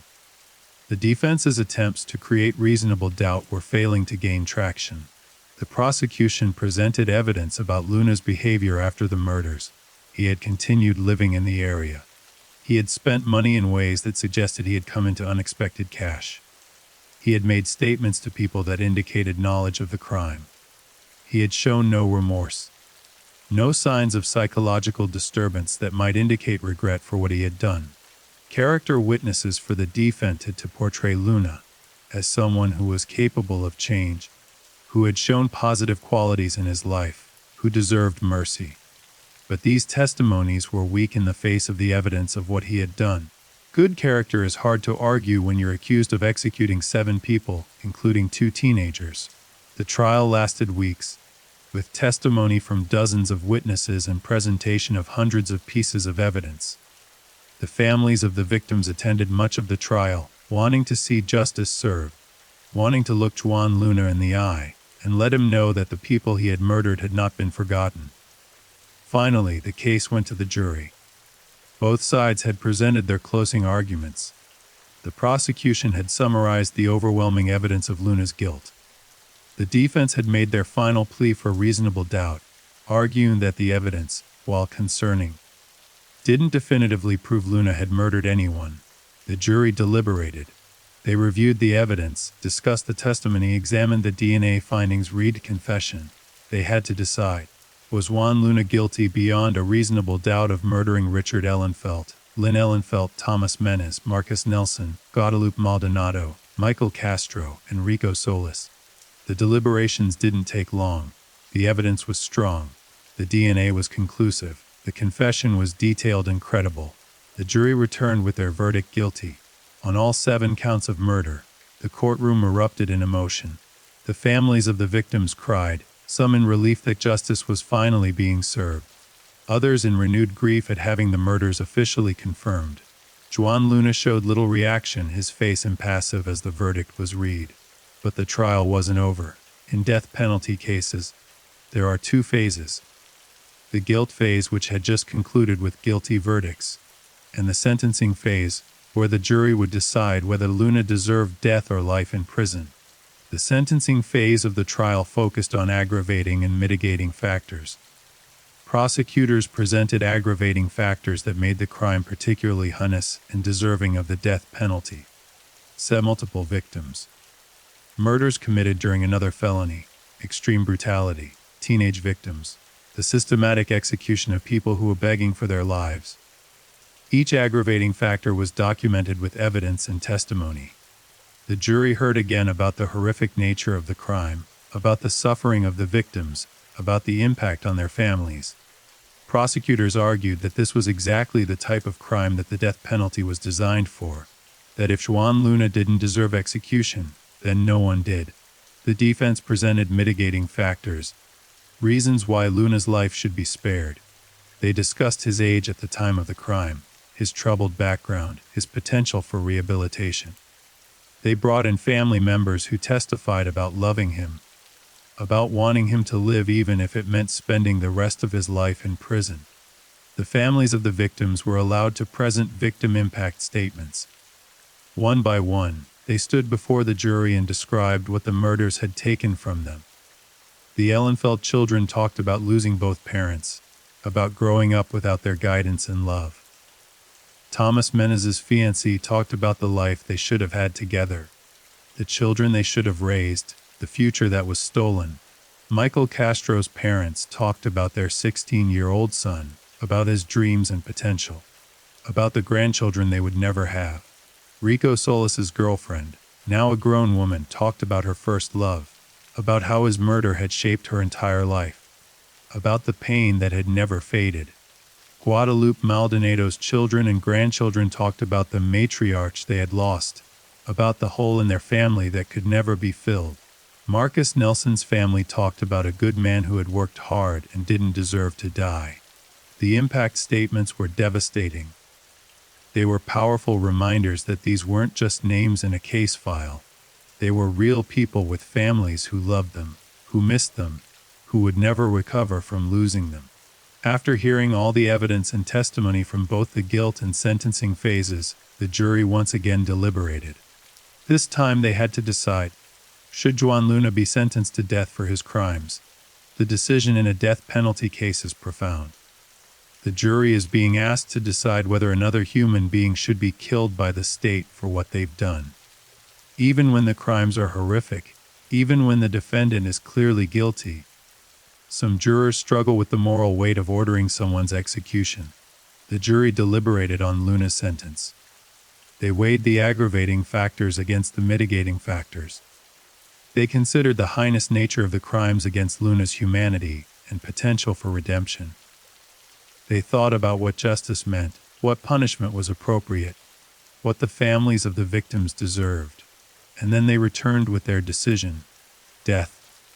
Juan Luna was sentenced to death for the murders of 7 people at Brown's Chicken and Pasta. The sentence brought a mix of emotions to everyone involved. For some family members of the victims, the death sentence felt like appropriate justice. 7 lives had been taken, and the person responsible would forfeit his own life in return. It felt like balance, like the scales of justice being set right after 14 years of imbalance. For others, the death sentence brought less satisfaction. They knew that death penalty cases involve years, sometimes decades of appeals. Luna wouldn't be executed anytime soon, if ever.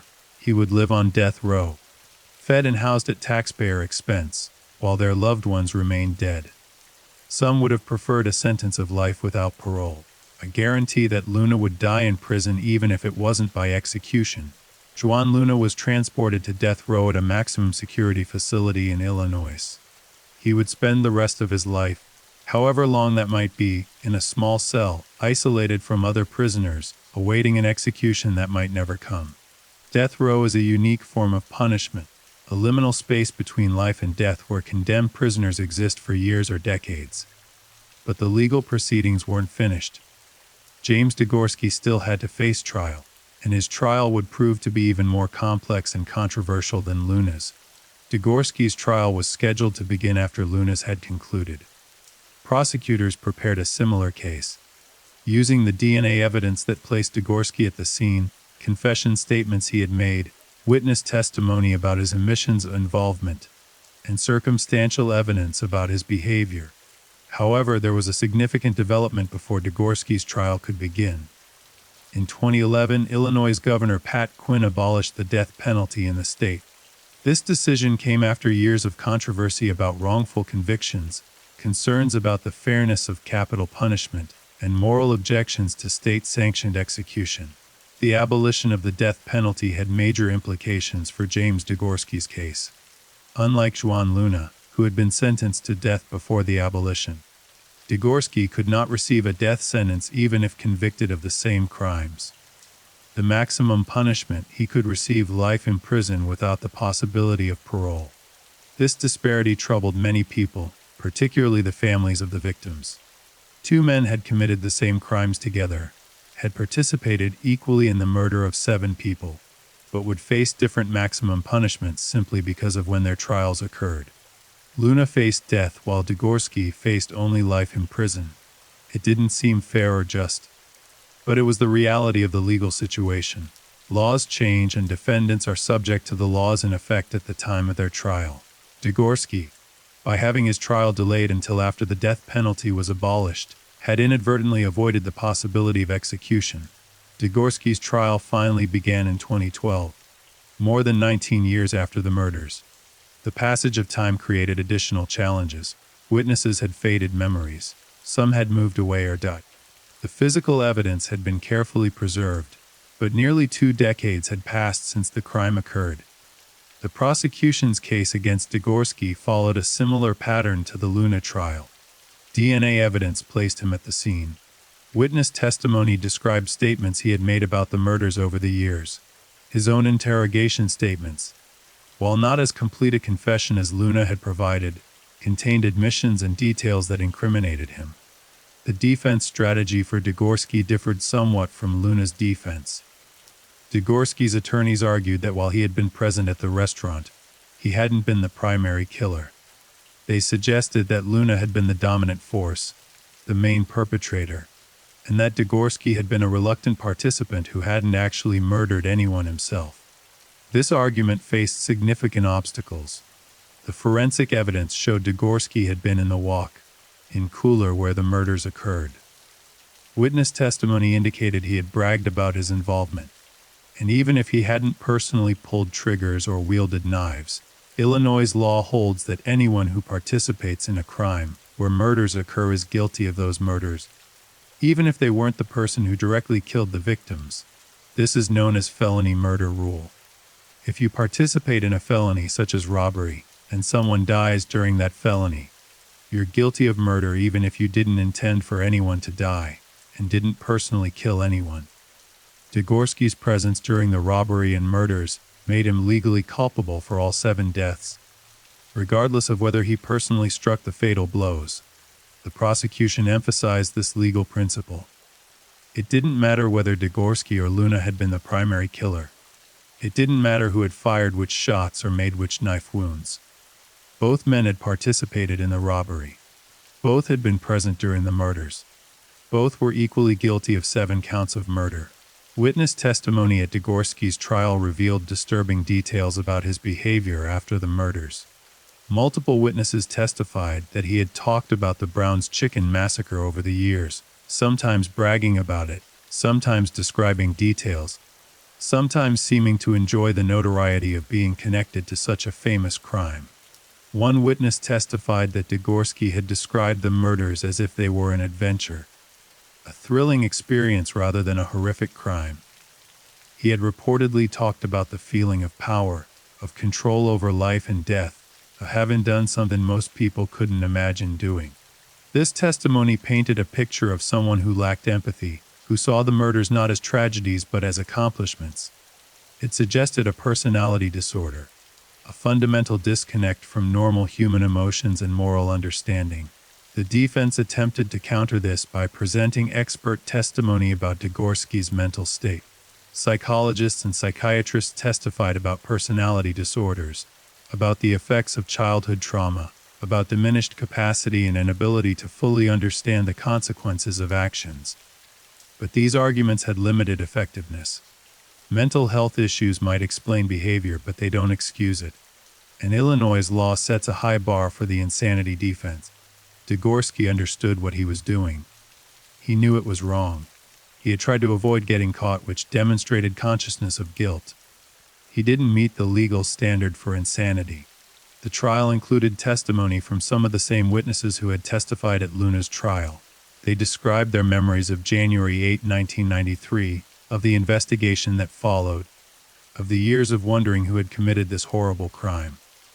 Their testimony was powerful, a reminder that real people had been affected by these murders, that this wasn't just an academic legal proceeding, but a quest for justice for 7 destroyed lives.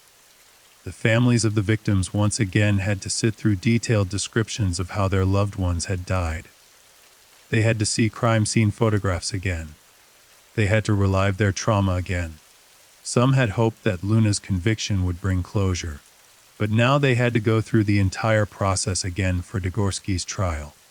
The prosecution presented evidence about the friendship between Degorski and Luna, showing that they had known each other in the early 1990s, that they had associated with each other around the time of the murders, and that they had both exhibited behavioral changes after January 1993.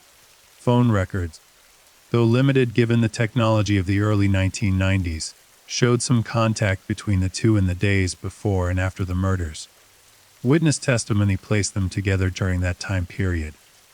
The evidence supported the conclusion that they had acted together, had planned together, had committed the murders together. The defense tried to create distance between Degorski and Luna, suggesting they hadn't been particularly close, that their involvement in the crime had been more coincidental than collaborative. But the evidence contradicted this. They had clearly worked together to rob the restaurant and murder the witnesses. As the trial progressed, it became clear that the evidence against Degorski was as strong as it had been against Luna. The DNA was irrefutable. The witness testimony was compelling. The circumstantial evidence all pointed toward guilt. The defense's attempts to create reasonable doubt were failing. The prosecution's closing argument emphasized the totality of the evidence. They walked the jury through every piece of proof that demonstrated Degorski's guilt. The DA placing him at the scene, the witnesses who heard him describe the murders, his own statements during interrogation, his behavior after the crime, all of it pointed to one inescapable conclusion. James Degorski had participated in the murder of 7 innocent people. The defense's closing argument made a final plea for reasonable doubt. They argued that the evidence, while placing Degorski at the scene, didn't definitively prove he had murdered anyone. They suggested alternative interpretations of the evidence. They questioned the reliability of witnesses who had waited years to come forward. They asked the jury to consider that perhaps Degorski had been present but not culpable, a witness rather than a participant. But the argument was weak, and the jury recognized it. The evidence was too strong, too comprehensive, too damning. There was no reasonable interpretation of the evidence that resulted in Degorski's innocence. The jury deliberated on Degorski's guilt. They reviewed the DNA evidence, the testimony, the physical proof. They discussed the case, examining it from every angle, ensuring they were certain beyond a reasonable doubt. And then they returned with their verdict, guilty, on all 7 counts of murder. James Degorski's face remained largely expressionless as the verdict was read, but there was a flicker of something, perhaps resignation, perhaps relief that the uncertainty was finally over. He had lived for 19 years knowing he had committed these murders, wondering if he would ever be caught, and now the question was answered. He had been caught. He had been convicted. His freedom was over. The sentencing phase of Degorski's trial proceeded similarly to Luna's. Prosecutors presented aggravating factors demonstrating why Degorski deserved the maximum punishment. 7 murders, extreme brutality, teenage victims, murders committed during another felony, complete lack of remorse. The defense presented mitigating factors: Degorski's age at the time of the crime, his troubled background, his potential for rehabilitation. Family members testified about wanting him to live, about believing he could change, about wanting him despite what he had done.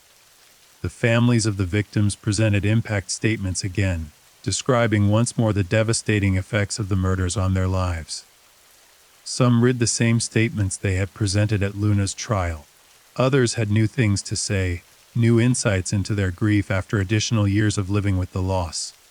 The statements were no less powerful the second time. The pain was still raw, the loss still profound. 19 years had passed since the murders, but for these families, the grief remained fresh.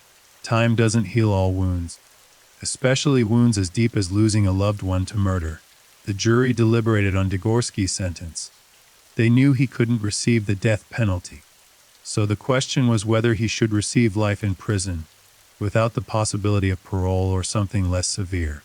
Given the heinous nature of the crimes, given the complete lack of remorse, given the number of victims and the brutality of their deaths, there was really only one appropriate sentence. The jury returned with their decision: life in prison without the possibility of parole.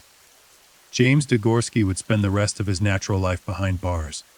He would never again be free. He would die in prison, whether from old age, illness, or violence from other inmates. The sentence brought some measure of satisfaction to the victims' families, though it wasn't the death sentence that Luna had received. Degorski would live, but he would live in a cage, deprived of everything that makes life worth living.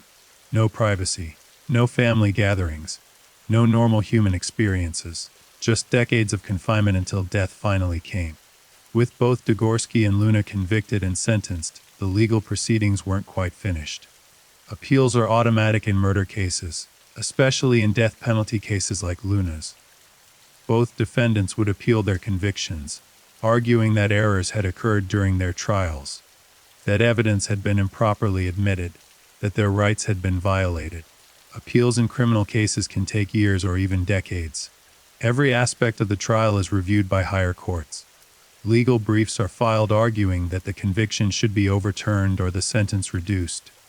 Prosecutors respond with their own briefs, defending the conviction and sentence. Luna's appeals focus significantly on the death penalty aspect of his sentence. His attorneys argued that the sentence was disproportionate, that executing him for crimes he committed as a teenager was cruel and unusual punishment. They pointed out the disparity between his death sentence and Degorski's life sentence for the same crimes. But appellate courts largely upheld Luna's conviction and death sentence. The evidence had been overwhelming. The trial had been conducted fairly. The sentence, while severe, was appropriate given the nature of the crimes. Luna's appeals were denied at multiple levels. However, Luna's death sentence became somewhat moot after Illinois abolished the death penalty. While he remained on death row technically, there was no mechanism for his execution to be carried out. The state had dismantled its execution chamber and repealed the laws that governed executions. Eventually, Luna's sentence was commuted to life in prison without parole, the same sentence Degorski had received. This brought some consistency to their punishments, though it also meant that Luna avoided the execution he had been sentenced to receive. Degorski's appeals similarly challenged various aspects of his conviction and trial. His attorneys argued that evidence should have been suppressed, that witness testimony was unreliable, that the jury had been improperly instructed. But like Luna's appeals, Degorski's were largely unsuccessful. The conviction was solid, the evidence overwhelming, the trial fair. Both men remain in prison as of this writing, serving life sentences without the possibility of parole. They will die behind bars unless some extraordinary legal development occurs, which seems unlikely given the strength of the evidence against them. For the families of the victims, the convictions brought some closure, but not complete healing. Justice had been served in the legal sense. The killers had been identified, convicted, and sentenced to spend their lives in prison. But the victims remained dead. Richard and Lynn Ellenfelt were still gone. Thomas Menz never became a husband. Marcus Nelson's family still lacked their provider. Guadalupe Matado's grandchildren still grew up without her. Michael Castro never played college basketball. Rico Solis never got to live the life he had planned. The Brown's Chicken Massacre fundamentally changed the lives of everyone it touched. The families of the victims live with grief that never fully fades. The investigators who worked the case carry the images from that crime scene. The prosecutors and defense attorneys who tried the cases dealt with the weight of such serious legal proceedings. The jurors who convicted Degorski and Luna had to make life and death decisions that they'll remember forever. The community of Palatine was forever marked by the crime. The restaurant building that housed Brown's Chicken eventually became other businesses, but locals still remember what happened there. Parents still reference the case when teaching their children about safety. The massacre became part of the town's history, a dark chapter that can't be erased. The case also had broader implications for law enforcement and criminal justice. The successful use of DNA evidence to solve a cold case, nearly a decade after the crime, demonstrated the importance of carrying evidence, even when immediate analysis can't yield results. The Brown's Chicken Massacre became a case study in patience, in waiting for technology to catch up to investigative needs. The case also demonstrated the importance of following up on tips and leads even years after a crime. The information that eventually led to Degorski and Luna came from someone who had heard something, who had known something, who finally came forward with information. Without that tip, the case might never have been solved. The psychological aspects of the case are fascinating and disturbing. Two young men in their late teens committed an atrocity and then lived with it for nearly a decade before being caught. They went about normal lives, held jobs, had relationships, interacted with society, all while carrying the secret of having executed 7 people. The fact that they talked about the crime to others reveals something fundamental about human nature. Secrets, especially enormous secrets, are difficult to keep. The desire to share, to confess, to be known for what you've done, can override self-preservation instincts. Both Degorski and Luna at different times and to different people revealed their involvement in the murders. Those revelations eventually led to their capture. There's also the question of remorse. Did either Degorski or Luna feel genuine remorse for what they had done? The evidence suggests not. Their statements over the years suggested pride rather than regret, bragging rather than contrition. They seemed to view the murders as accomplishments, as proof of their willingness to do what others couldn't or wouldn't do. This lack of remorse is perhaps the most disturbing aspect of the case. Most people, even those who commit terrible crimes, experience some level of guilt or regret. The complete absence suggests a fundamental deficiency in empathy and moral development. The case raises questions about evil, about whether some people are simply born with an inability to empathize with others, or whether environment and experience create monsters. Degorski and Luna didn't come from lives of extreme abuse or deprivation that might explain their actions. They weren't products of war zones or collapsed societies. They were American teenagers in a Chicago suburb who decided to rob a restaurant and kill everyone inside. What creates that kind of person? What allows someone to look into the eyes of a 16-year-old boy and execute him? What permits someone to murder a grandmother who's begging for her life?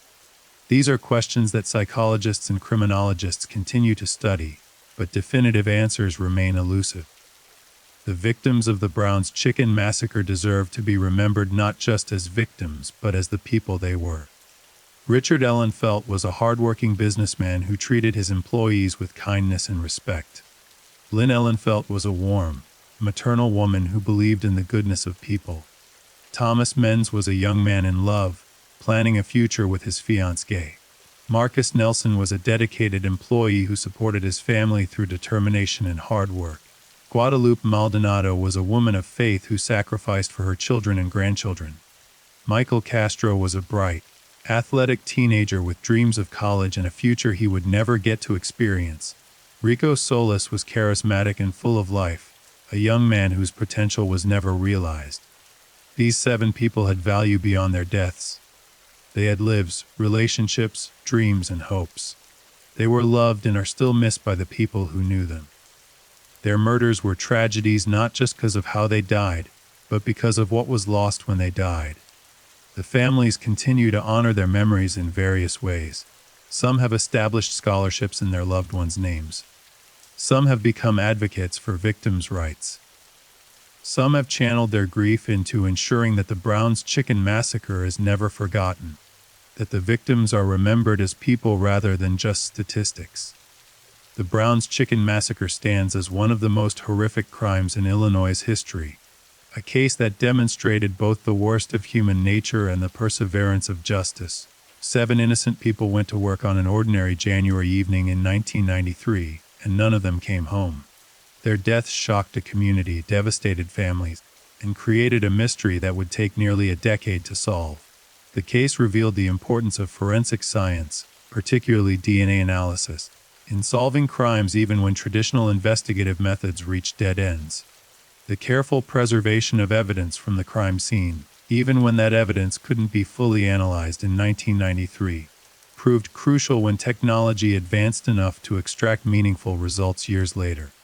The Brown's Chicken case became a teaching example for law enforcement agencies about the value of patience and proper evidence handling.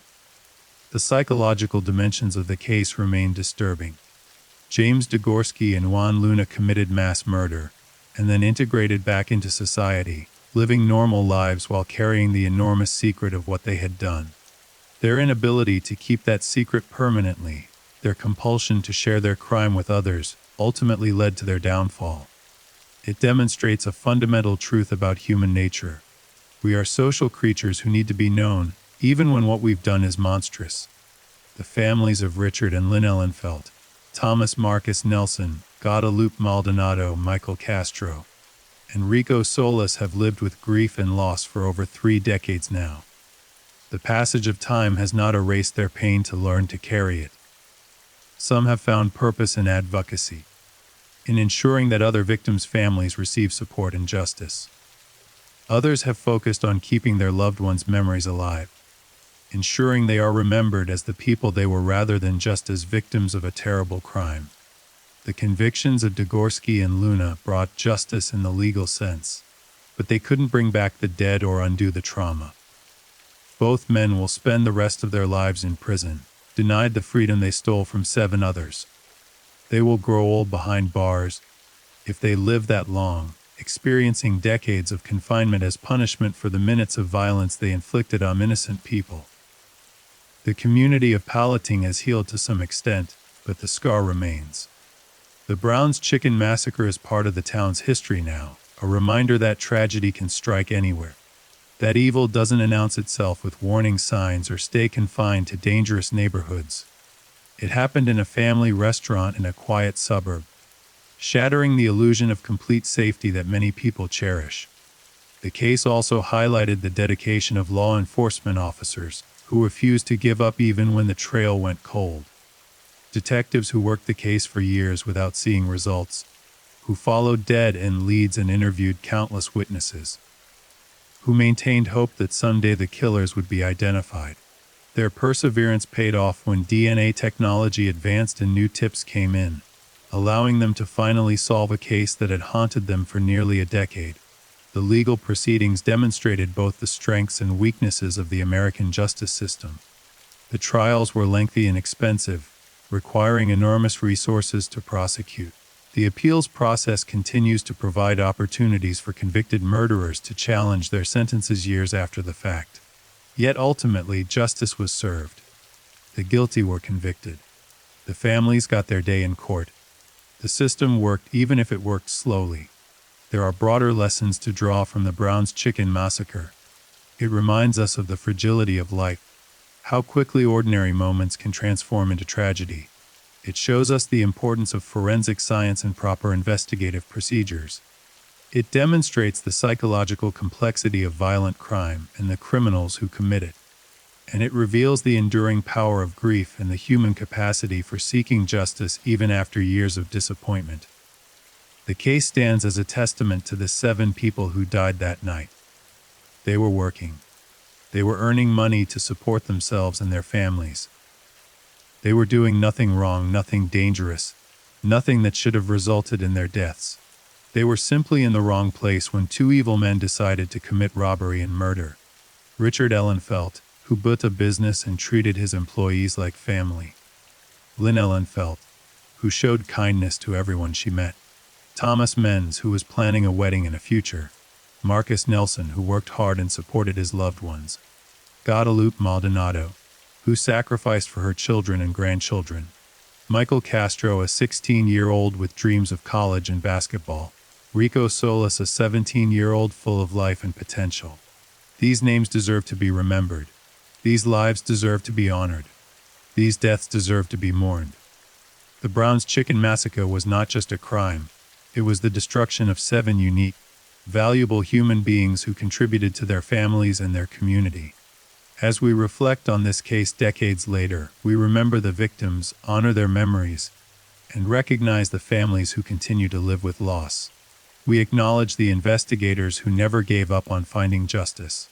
We understand that while the legal system eventually succeeded in convicting the killers, no verdict can truly compensate for such profound loss.